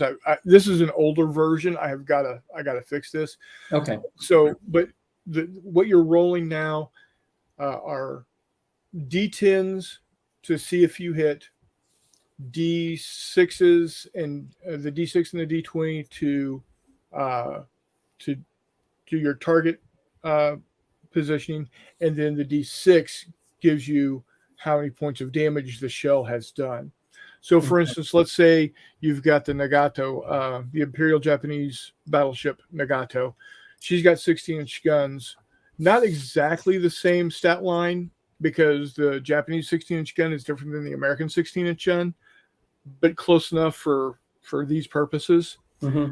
And let's say she's at 34 inches away. The Nagato has 8 guns. So I'm going to pick up 8 10-sided dice. And if I'm at 34 inches away, that's short range, I need a 6 or better on those D10s when I roll. Okay. If I get, for every 6 or better I roll, I will roll on the 6x20 here. Okay. If I then get a hit, I come over here to the shell points, and since it's a 10-point shell, when I roll that D6, I'm going to do at least 2 points of damage and as much as 10 points of damage. And if I roll a 6, I could get a critical hit, which then brings me over to here on my critical hit chart. And I'm going to have to redo the critical hit chart because there's some things in here that just doesn't make it any sense. Mm-hmm. Because I can't remember what I was thinking when I originally wrote them down like 12 years ago. But, let's say it's a turret hit, and I roll a 6 for a critical hit, and then I roll a 6 for the magazine. Mm-hmm. There's my magazine hit, and then I roll a D10 to determine percentage of total hull points. So if you roll a 6, 6, 10, the ship is going to go up in a blaze of glory. Oh, nice. Yeah, hold on one second, gentlemen. The wife is looking at me. So I will just offer a comment, and I will be able to say this to NotJay again. The way that I understand this chart at the bottom, it can be expressed as a percentage chance of hitting the deck, turret, Mm-hmm. con tower. It can be simply expressed as a 25% chance of hitting this turret. So we do not need to use the D20, D6. We can just express this in the percentages and stay with the D10. Now, Okay. my initial reaction to the chart, however, here is that with this chart, using this method of deciding the location, it's easy for me to see which part of a ship I'm actually hitting. So I think you bring up a point. So if you were to just make this Nice to finally put a face with Missy's name. I only heard part of what your wife said. My name is Ryszard. She was happy to put a face with the name Hissy. Oh, hi. You missed it earlier. The first 15 minutes of the show, one of my cats was all over my shoulder. I couldn't get her off. Speaking of cats, I know he's got cats. I've got 2. He's got a whole farm of them. There we go. 3. Yay! This is Luke. Hi, Luke. Pleasure to meet you. Yeah, this is definitely a pet-friendly show. So the point I was going to make is you could, to your point, if you want to just get rid of the 20 and the 6, do the math, figure out what the odds are percentage-wise of where you hit, and just use 2 10-sided dice. But there's something tactile of seeing where that shot lands by And that's what rolling everybody loves. that I think, and I think it's, and let me say this just for this discussion. Let's say that doing the percentage was, air quotes, a better way of doing it. And the way that Jay has implemented it, not Jay, excuse me, that it's not as maybe efficient. It uses 2 different dice, whatever. But I think the immersion that you get, because as I'm looking at that chart and seeing that ship, I am seeing my shots come in and water splashing. That's what my mind, the theater of my mind, is doing. Where if it's just a straight percentage, I don't think it's as visual in my brain. It's not. It's very dry, and this is exactly the point that I was trying to make. It can be done using different dice ranges, but with the scheme, I mean illustration and this bottom chart as it is right now, I will assume that all of us have played Battleship at one point in our life. And it's basically this sort of experience. We know which part of Missouri received a hit.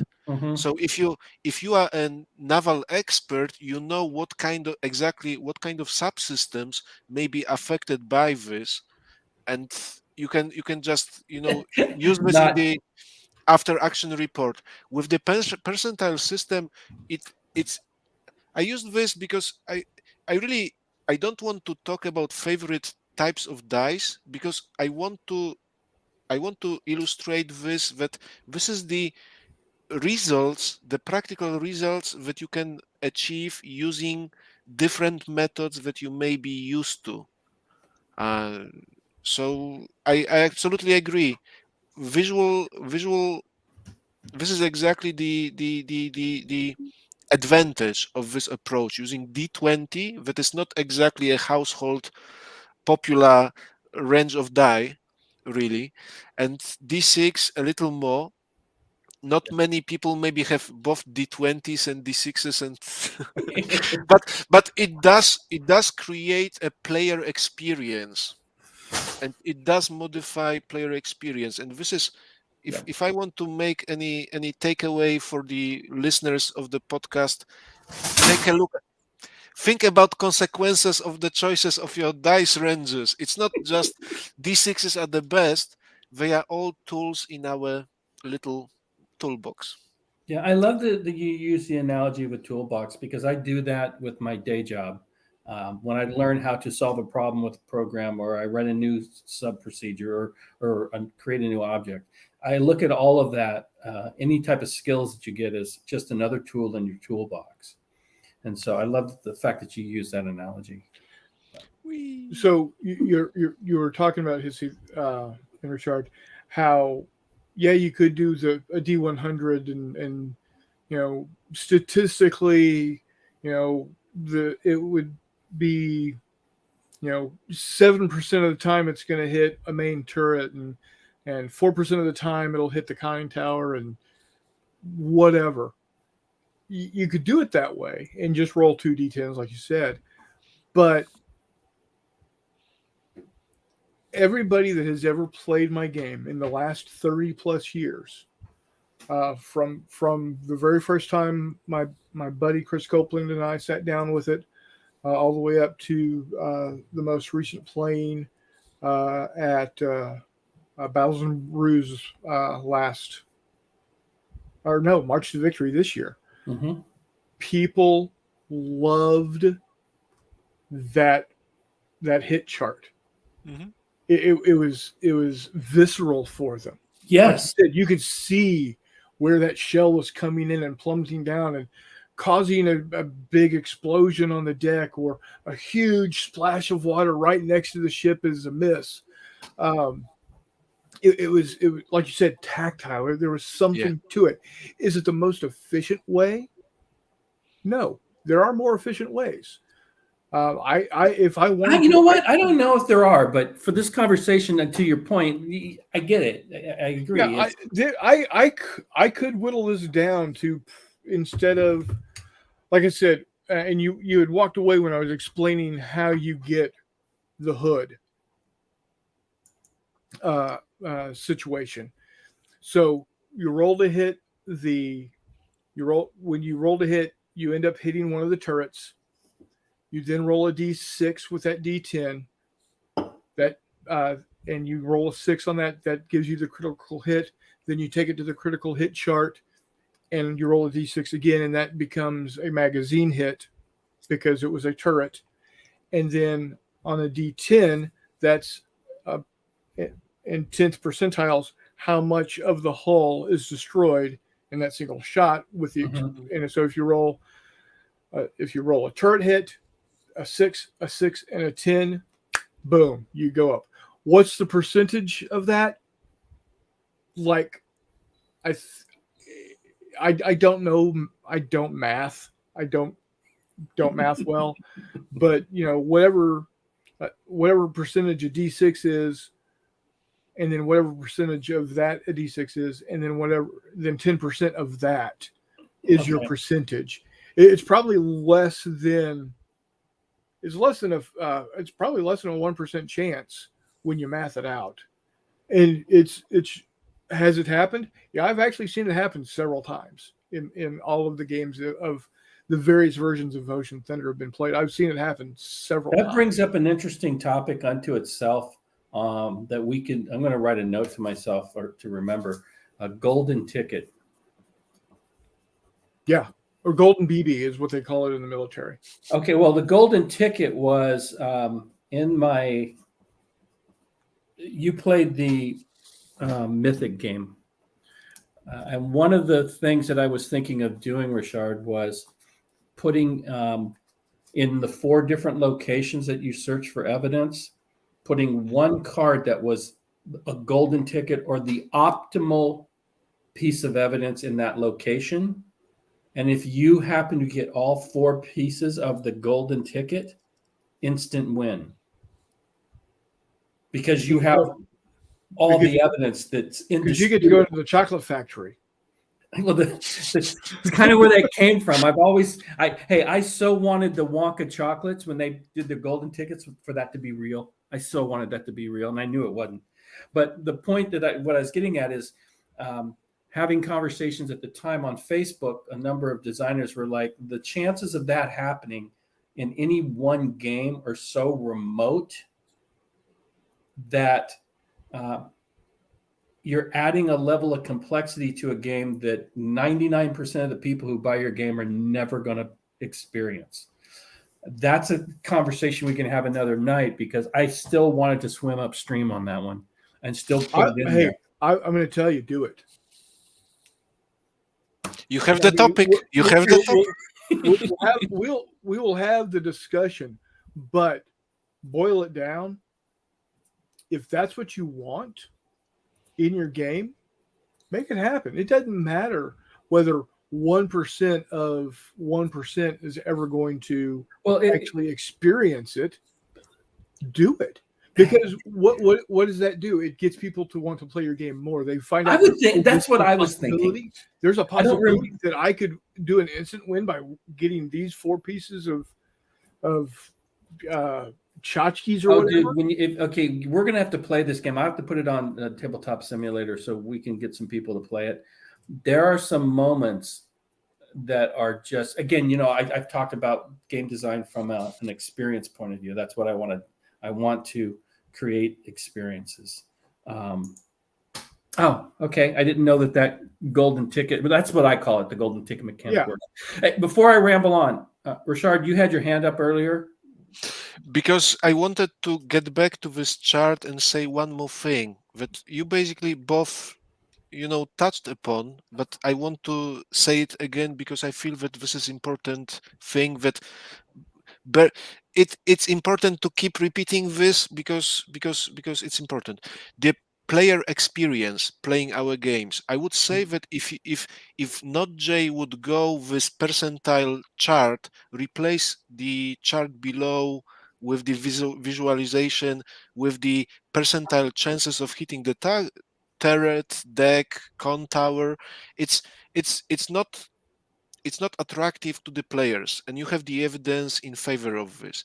For as an exercise, let's imagine that we have game not about naval action, but about bombers being shot by anti-air projectiles. Mhm. You may remember, you may be familiar with those pictures of planes coming back from the flight with different holes in fuselage. So using the system that NotJay is using, I imagine playing such a game about a bomber that is not I do not know if the Super Fortress and other Queen games used the same system of the damage, but I would enjoy finishing the mission in my bomber game with the most shot up plane, and using Yeah. this very system I can mark those holes in the fuselage using a pencil. Oh, that would be, you know what? I like that idea. And this is the thing. The decision to use the D10s or D20s and D6s, even though it may directly impact player experience or visualization of the how player interact with the product. Mhm.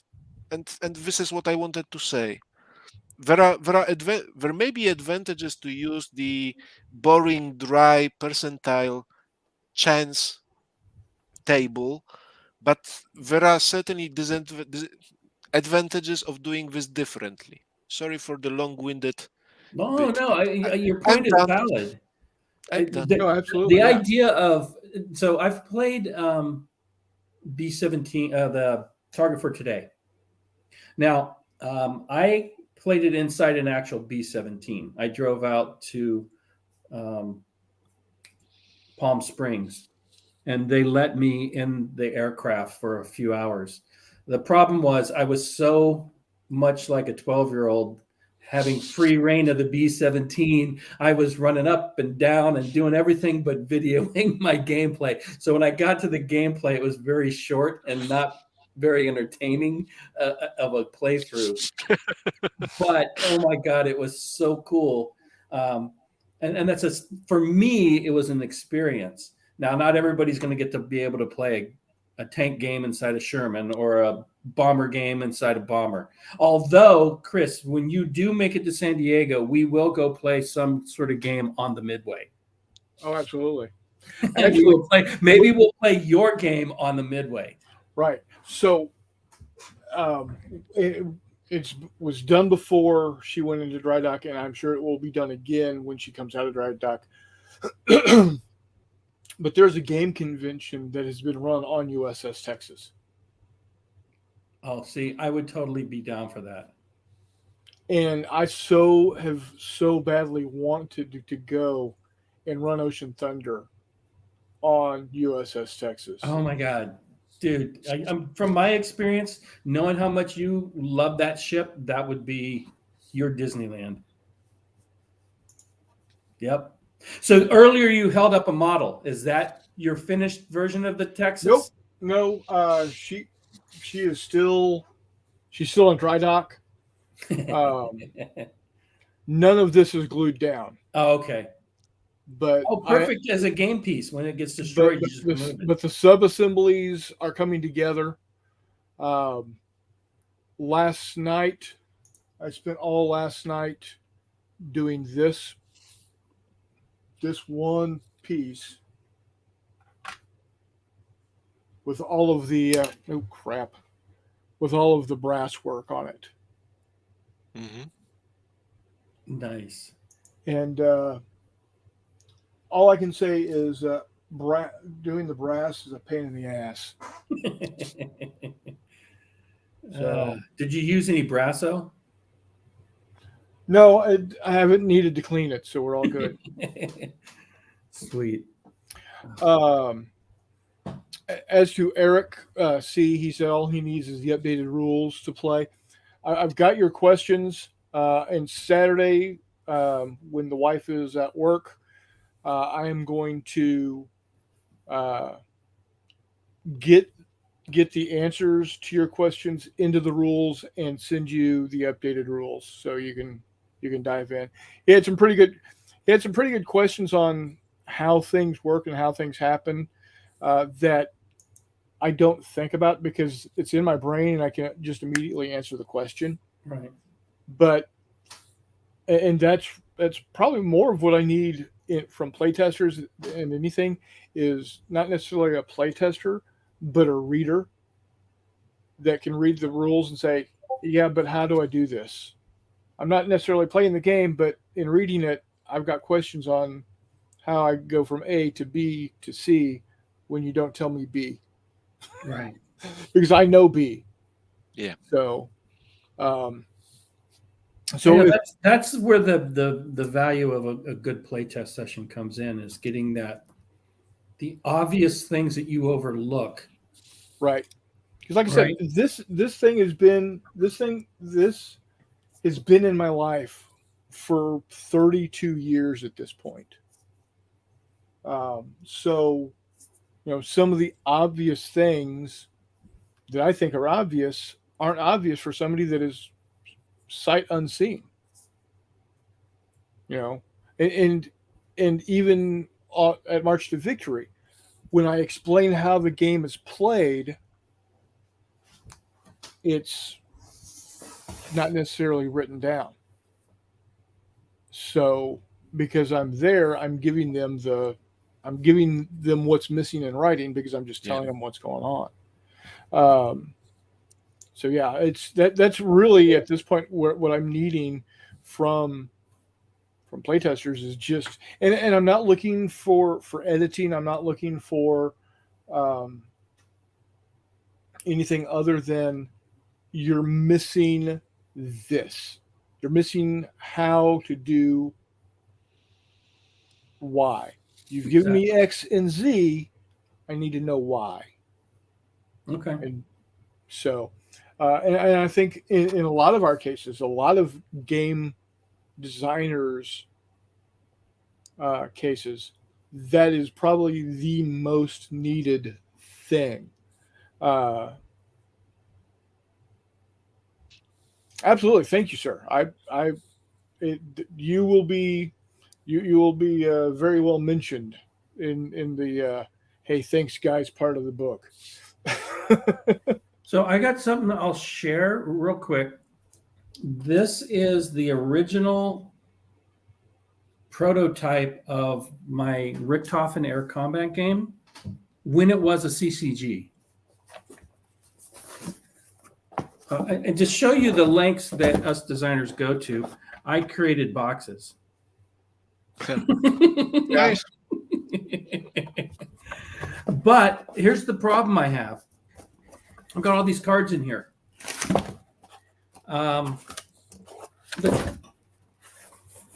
do all sorts of things.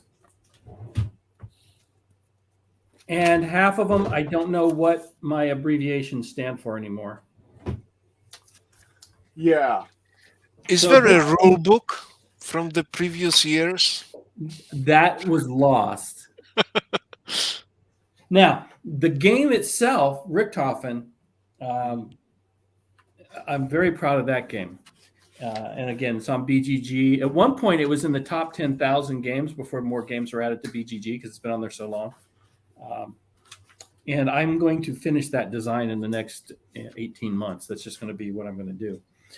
But this is a relic that I found and have no rules. And there are 2-letter for values, and I can't remember what they do. And well, I'm like, no one will judge you if you will rediscover the meanings of those abbreviations.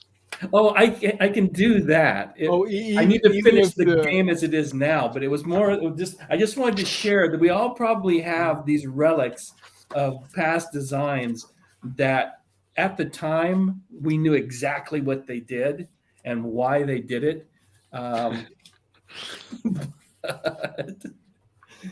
Yeah. So what real quick, so Nagawa, I had Jasta 2 with a little information. And so you would have your pilots for Jasta 2. I had Jasta 11, which is Richthofen's, Spa 03, French, and Squadron 40 with Edward Manning. So yeah, and at the time it was called Flying Aces.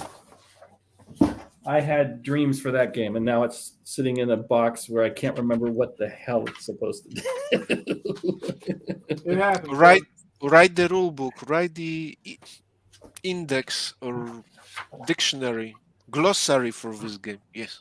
Yeah, Eric, that's exactly what I'm hoping we do in the community, and one of the reasons for the game jam and also for this podcast is that we, as a community, encourage and help and push each other to complete projects and fulfill some of our own little dreams that we have. Be careful, Hissy, because now on next podcast, next week, you will be given a question. What progress on your plan you have made in last 7 days? Okay, you know what? Actually, I like that. I think I'm going to make an executive decision. Oh, Which I run a business, so executive decisions are right up my wheelhouse. My executive decision will be that every podcast I will give an update, however embarrassing it might be, of where I am with my Richthofen game, because that's the closest one to being finished, which will encourage me to get it done and get it to where you guys can get copies to play test. So go ahead. One advantage of this is that we will have the experience of being a designer, or rather the experience of designing the game, kind of like, video log of your project in different phases going through the development. But sorry, I didn't want to push you to making any official. No. So here's the thing. I'm going to extend that to everybody in the audience, that I'm going to go into what have you done this week? What progress have you made? I'm going to talk about the progress or lack of progress, because I have no shame. And I'm going to want to see what you guys. So, Ryszard, if you're sitting out there, I'm going to be looking for you, And the worst part is that actually I can even tell you right now, something on such subject. And the info involves it would involves dice. That's the worst part.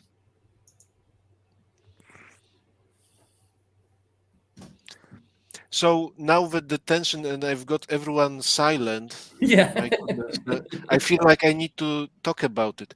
There is a game at the court of the Great King for which I am partially responsible, partially because there are two designers in this, and I am one of them.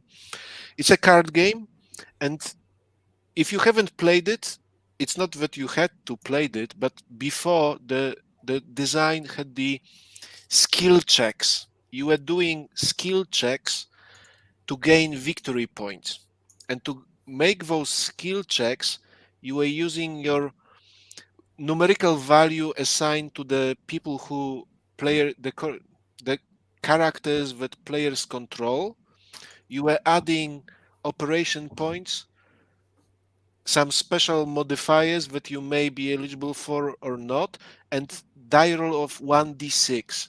So this is an arithmetical method. Whether you make a skill check, you need to end up with a total result of 8 or more, or 12 or more, or 14 or more. You just basically add up modifiers and add up result of 1d6. But imagine this. Now we are trying out to turn this into a hit-based system.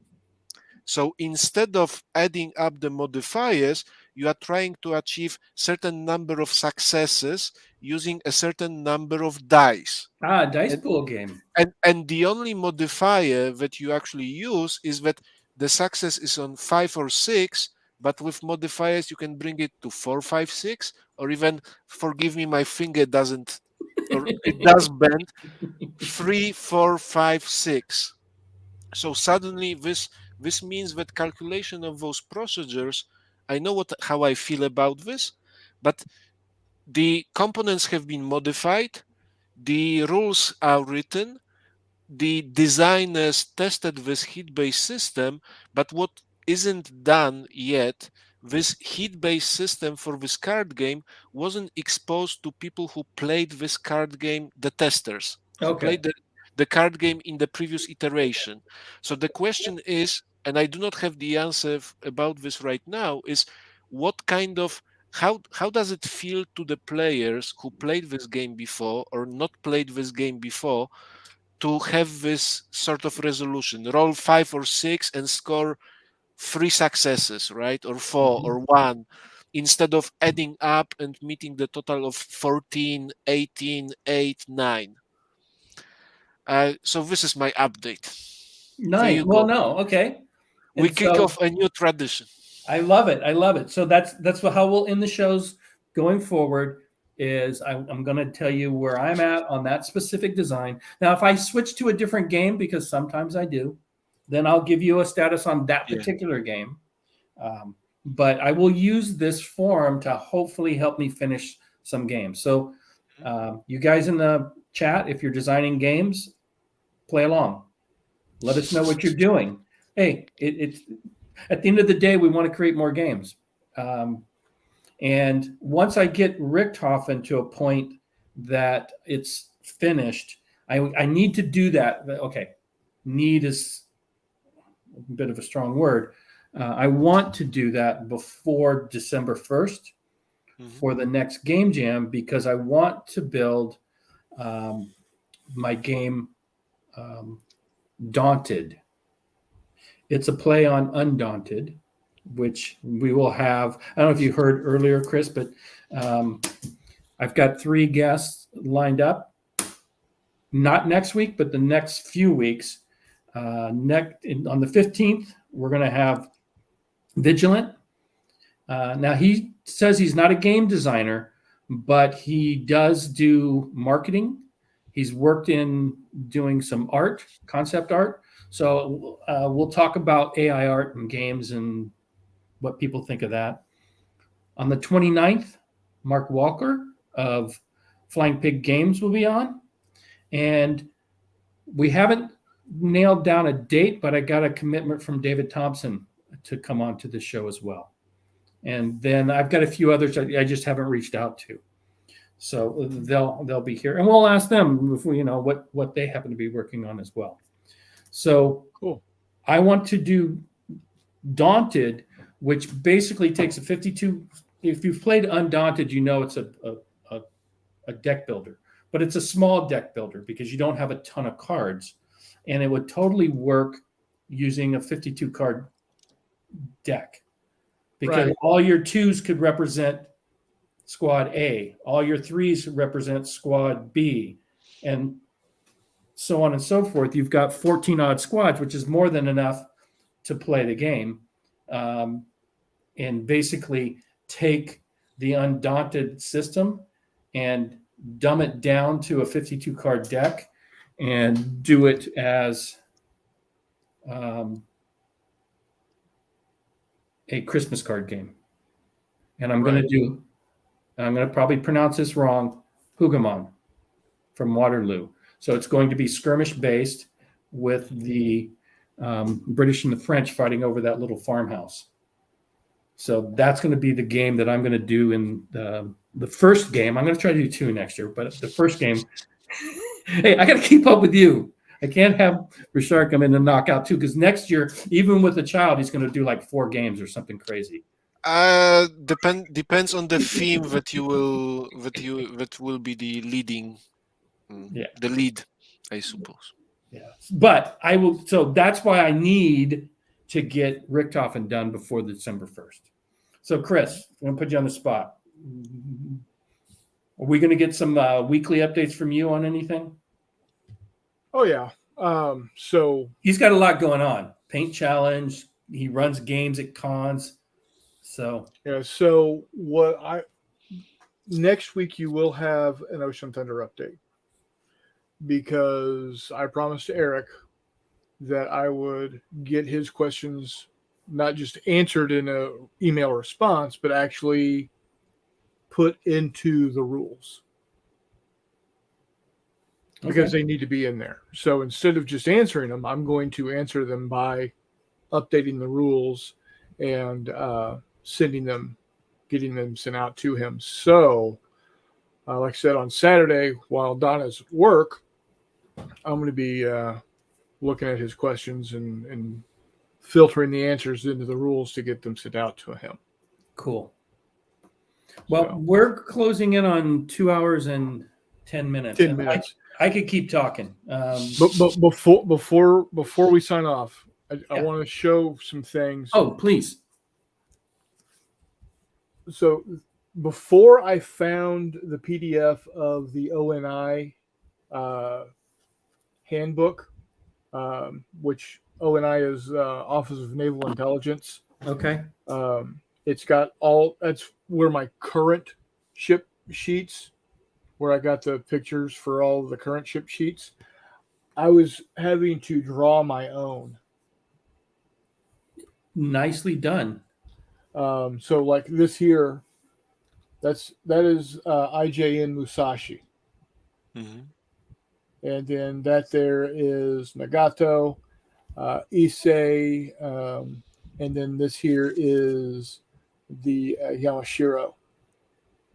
And then, of course, we've got some cruisers here, some destroyers up here, and then different components that I was using to drop into the ships. Some of the charts that I have had written up, these are copyrighted 1997. I love it. Back when I was going to call the game company Wolf Call Games, I've since changed the name to Second Star Games because, to guide you turn aim for the second star and sail on till morning. I thought some reason the star might have had something to do with Texas. Nope. Peter Pan. Okay. Or Star Trek. Either or. But if it's X'd out, it's like, yeah, I thought about using those and nope, not going to work out. So X'd them out. See, we all have a pile of artifacts somewhere. Oh yeah. This is one of the very first ship sheets I ever created. Very cool.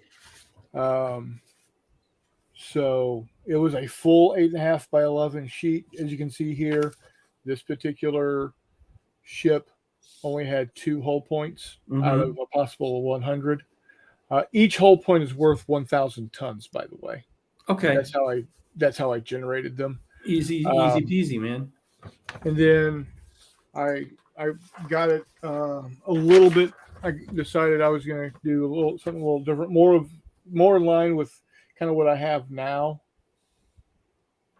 but still on 8.5 by 11.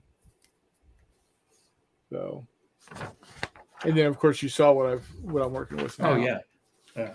I actually have somewhere. I'm not sure. I think it's downstairs. I've got original text typed on my my Mac LC575 using ClarisWorks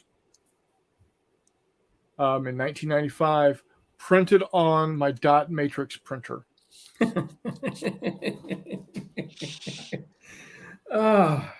We could make a museum with some of these things. Mike says he's got some of his artifacts from the 80s as well.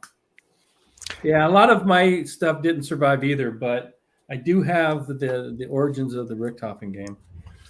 But the reason I've kept all of this stuff, other than I'm a fucking pack rat, is that if for any reason, once I finally go to publish, somebody says, "Oh, but I had this idea first," or "I had that name first," or "I had that whatever first," I'm saying, unless your shit says 1997, step off, bub.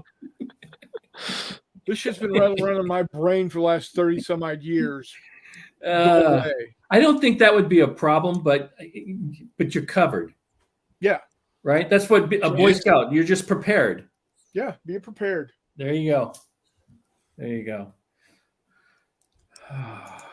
So, yeah, Eric, I would love to do that because, like I said, I could sit here and chat and chat and chat. Even though earlier on I was struggling when it was just me trying to come up with dice stuff. And thank you, Ryszard, for stepping in and being my savior this evening. I appreciate it greatly. Not a problem. It's always a pleasure. Well, it's nice having somebody that you can get a different perspective. Even if we agree on things, it's sometimes the way you word it or your ideas. And this is what Chris brings to the show as well all the time. So it's much easier to do when you've got at least somebody that you can bounce stuff off of. So it works. It works both ways. One of the things that I personally enjoy, about being here is being exposed, or rather exposing myself to other ideas. Some of the users may remember this. When I was a guest on the first podcast, I think there were recommendations for the miniature systems that I had no idea about. Yeah. And this is the simple example. Just by listening to you guys, I'm hearing of the things that I had no idea about.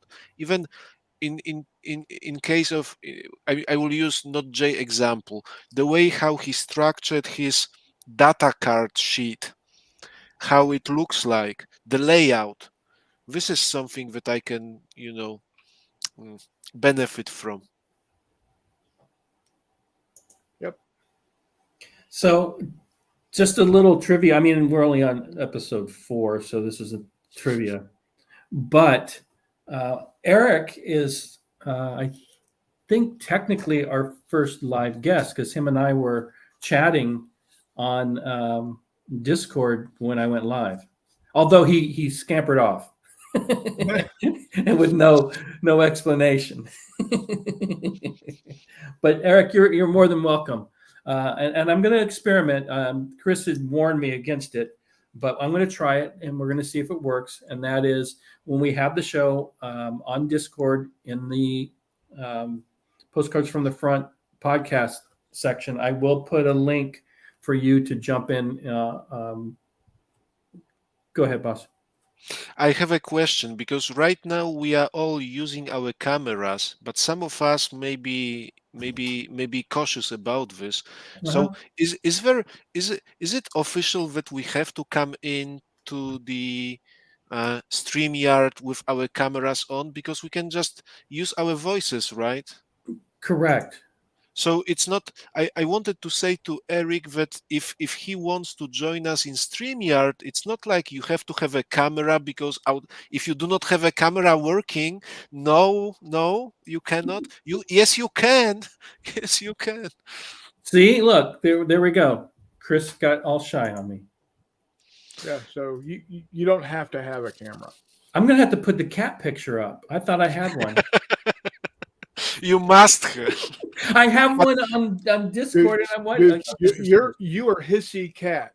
It's literally in your name, and I'm the one with the cat picture. And that's a good-looking cat. No, I'm going to get that fixed. Yeah, that there was Kent. So a lot of his cats are named after fictional characters. I've got Clark and Kent because they're super cats. I've got Corey, which is just standard name. We were possibly going to rename her Lana or Lois, but we kept Corey because of the little boy who is part of the family where we got her from was going to come visit her, so we kept her name because he had given it to her. Then we've got Cara, who is named after Cara Dune from The Mandalorian, and we now have Luke and Leia, brother and sister. If you're not aware of who Luke and Leia are as brother and sister, then you've been under a rock for the last 40 plus years. No, you don't need StreamYard. No, all you need is a web browser, Chrome or Firefox or Opera. If you're on a Mac, you cannot use Safari. So I would suggest getting Chrome or Firefox. If you're on a PC, I don't know if it works with Edge or not. I would still go with Chrome or Firefox. I'll have to try it. I haven't tried Edge. I don't normally use it. And what'll happen is Hissy, if we're on his show, will send you a URL. If you're on my show, I'll send you the URL. You click on that URL to open up into your preferred web browser that's not Safari on a Mac. And if you don't have a camera, that's fine. You have to have a microphone for obvious reason. Well, let me throw this out there, Chris. The link to this show is in the Discord, the Hissy Cat Studio Discord in the podcast thread. So if anybody wants to try to join now as a test, feel free. We'll give you a couple of seconds. And if you do have a camera, you can just tell it to stop cam. Yep. It's the button right on the bottom. You can't miss it. It's you got mute, stop cam. Yeah.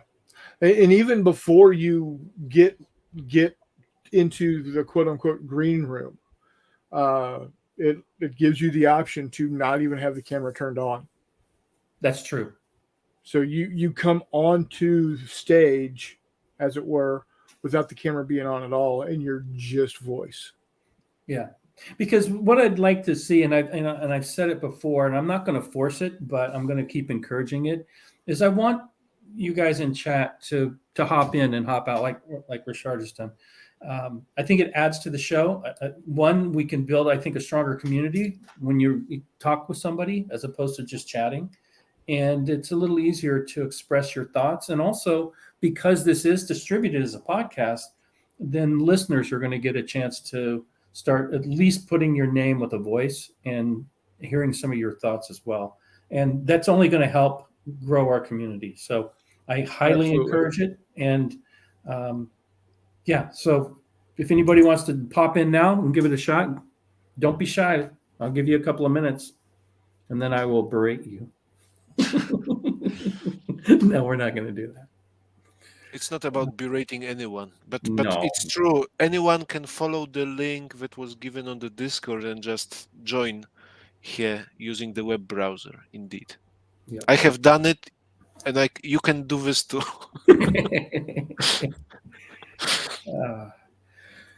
Okay, so just as a recap, we've got a month left to rate games. If you haven't and you still want to do some, Meandering Mike, my Discord. There we go. Hey guys. Hi, Eric. Hello. Hey, how's it going? Welcome.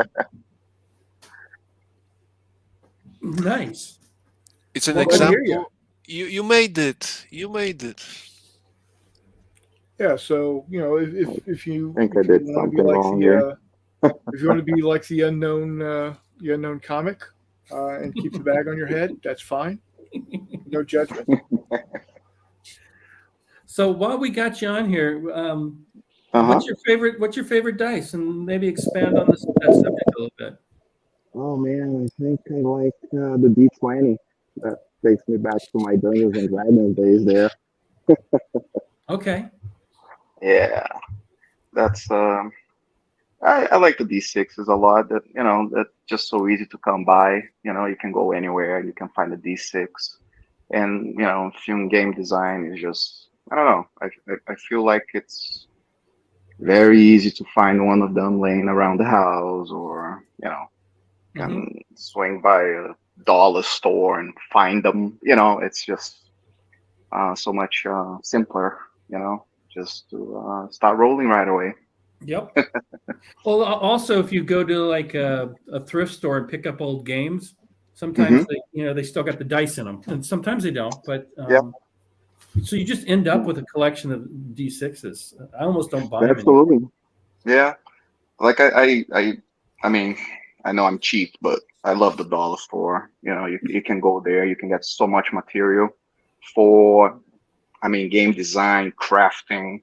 Like I just got like a Jenga thing for like $1. I'm playtesting a game here that it's a double blind kind of a game. It's it's from Vocal.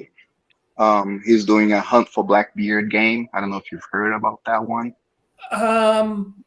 No, I'm going to be reaching out to him. We kind of touched base a little bit on Twitter today, but I don't know about his Blackbeard game. I think I maybe saw a tweet on it.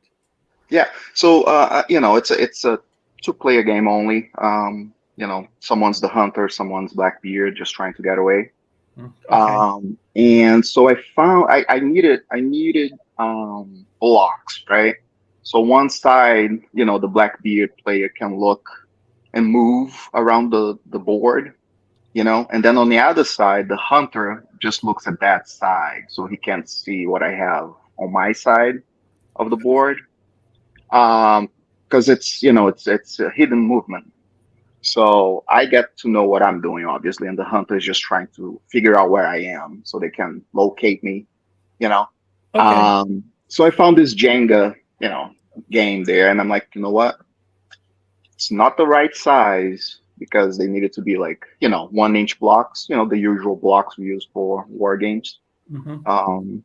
Pretty much those blocks that we use for command and colors games. Okay. Yeah. If you played one of those before. So this one's a little bigger, they're probably 2-inch long, I would call it. But anyways, I improvised it. I cut out the counters placed in the back of them, and they look, they do the work, and for $1. Well, you say that, but I don't know if you watch any of Purple Druid's stuff.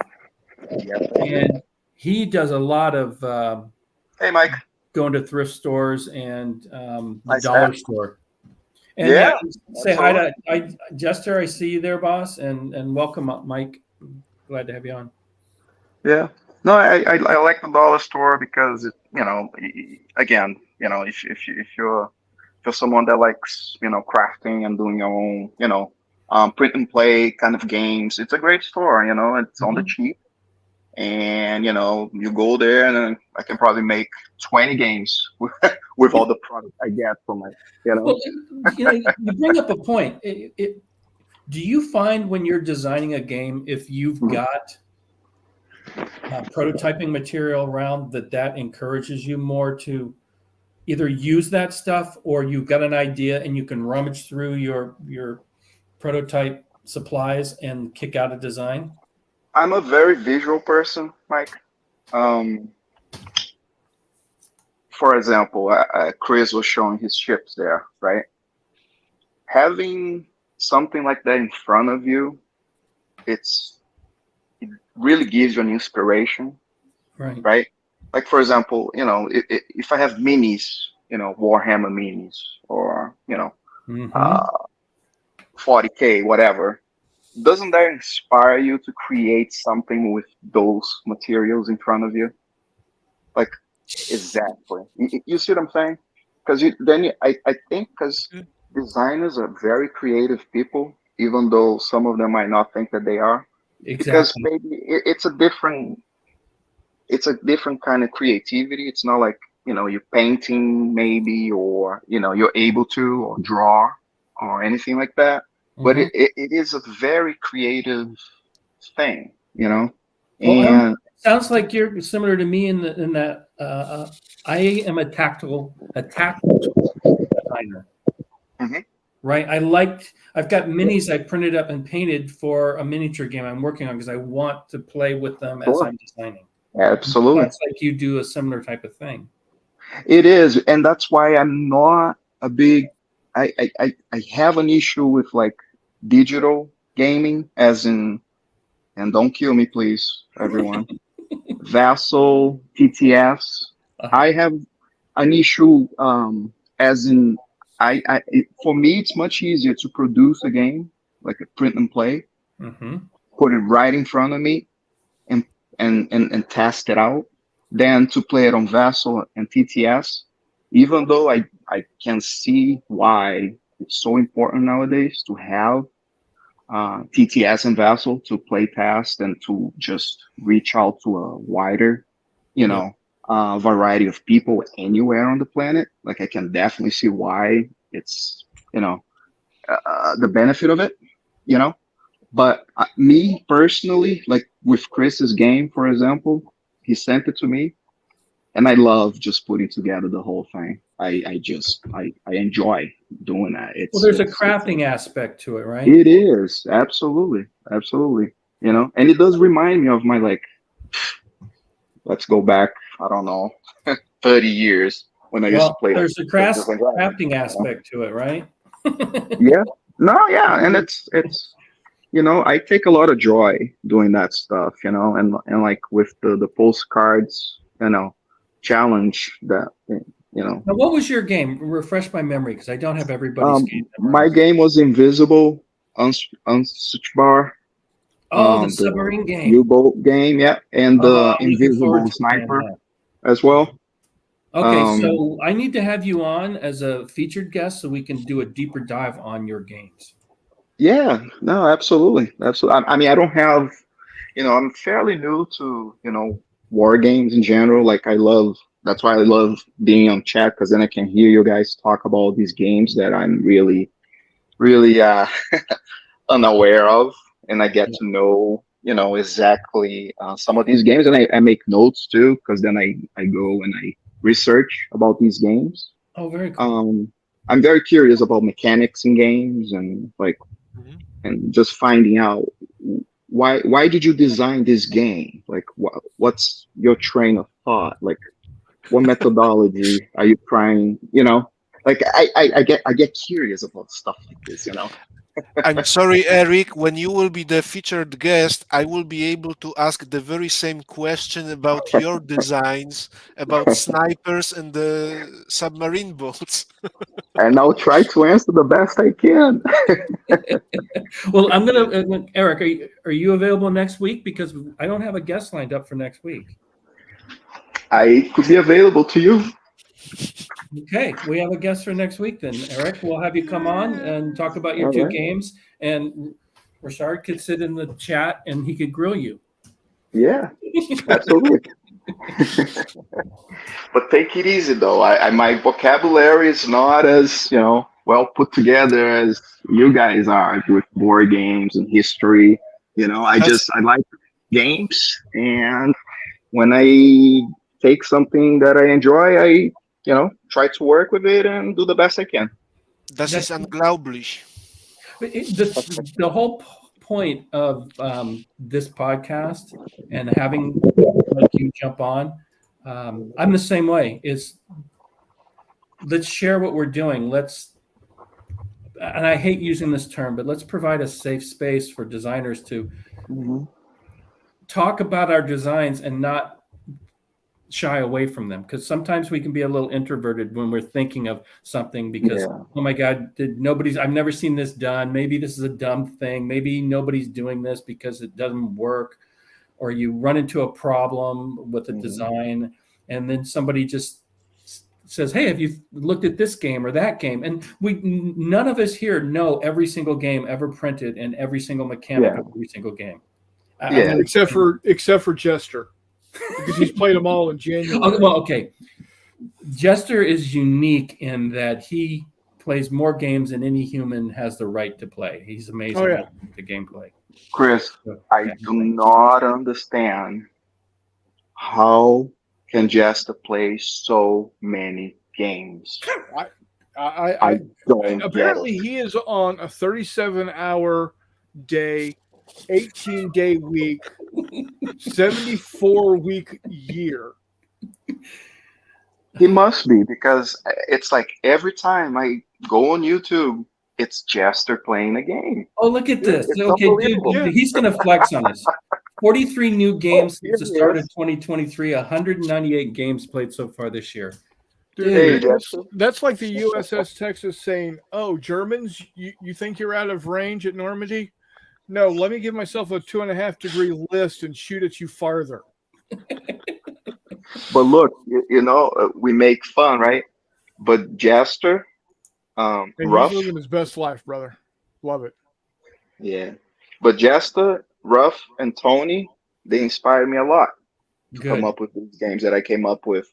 And I believe it was one of the Jesters live that he came on. I don't know, last year. I don't remember. Earlier this year, myself and McMurray and NotJay were on. Oh, okay. I think April. Yeah. Because that's how I found out about the jam. Oh. I didn't know anything about it. And it was watching you guys, I guess. Yeah. And I found out, and I had these couple of games in the back of my head, very dormant. And when I saw the opportunity, I'm like, I was just going to do the U-boat game because I was like, I don't even know. I think I overdid it anyways into a U-boat game, and then I said, you know what? Let me try another game, because I've always been fascinated with sniper movies. Like Enemy at the Gates was like my favorite movie for a long time. Oh wow, that's a good when movie. It came to when it came down to sniper operations and things of the sort, Mm-hmm. and I've always been kind of fascinated about that topic. So Dude, you're making me smile because, again, part of the whole thing with the game jam was to create a space for us designers to design games. That's why it's not a competition. That's why I have a very loose definition of what a war game is, so that we can explore and share our designs. And I've said it before, I'm amazed by the interaction with the community and the amount of feedback, and then the number of professional designers that have designed games. I just posted a video on my channel for Mag 23, which is by Historic Air and Thomas Van Hare, and he's done a couple of games that he's published, and he's done a game, and David Thompson's done a game, and Mark Walker's done a game. And these are all heavy hitters in our industry, and there's a few others that I'm probably going to forget, and I apologize. And then people like you that and myself that are unpublished, that throw out our ideas and can rub shoulders with the pros and learn things and do it without well, that's why I said you're kind of a pro. I love that delivery. Cover, by the way. It's a great cover. You know what? It's okay. I'm going to just throw this at him. It's not even a game; it's a scenario. So it's like a crutch. It's not even a whole game. Hey, I'm designer adjacent. Content creator. There we go. Absolutely. Yeah. So I'm so excited. Okay, so we'll have you on next week, boss. All right. We'll connect through Discord. I'll make sure that you get my personal email, and we'll come on and we'll talk about both your games, and you can do a deep dive and tell us your whole story, because I definitely want to hear it, because it's inspiring to other people like yourself and myself and everybody here on the panel. Yeah, absolutely. And then Meandering Mike didn't do a game, correct? But you were taking a game class. Yes. Excuse. Which we had David Thompson was one of the guest speakers. Volkarunka, Liz Davidson of Beyond Solitaire podcast was the non-academic instructor for the course. Oh, I did not realize that. Wow. Very cool. Fun. A lot of work, though. What did you pass? Oh, yeah.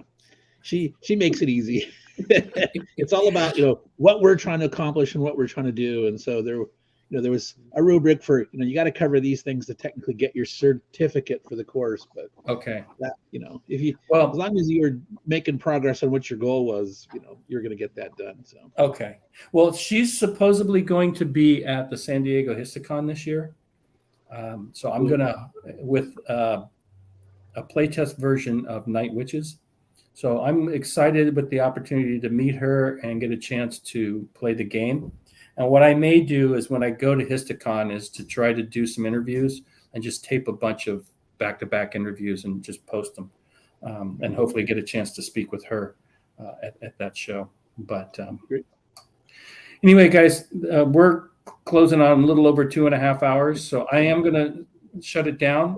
Thanks for everybody who popped on. And Mike, you're always welcome. Eric, you guys, everybody always welcome to pop in like this. This is the environment I want to create. And so I'm going to keep bugging you guys. But I'm going to go ahead and close it down. Thanks everybody that had showed up. I know idjester, I saw Tony earlier, I won't go through the list right now and thank everybody. I need to learn how to do that a little better and keep running lists, because I don't want to forget anybody. But until next week, and we've got Eric lined up. So I'll talk to you guys later. Thanks, guys. Good night for now. Thank you. Adios. Bye. Bye bye.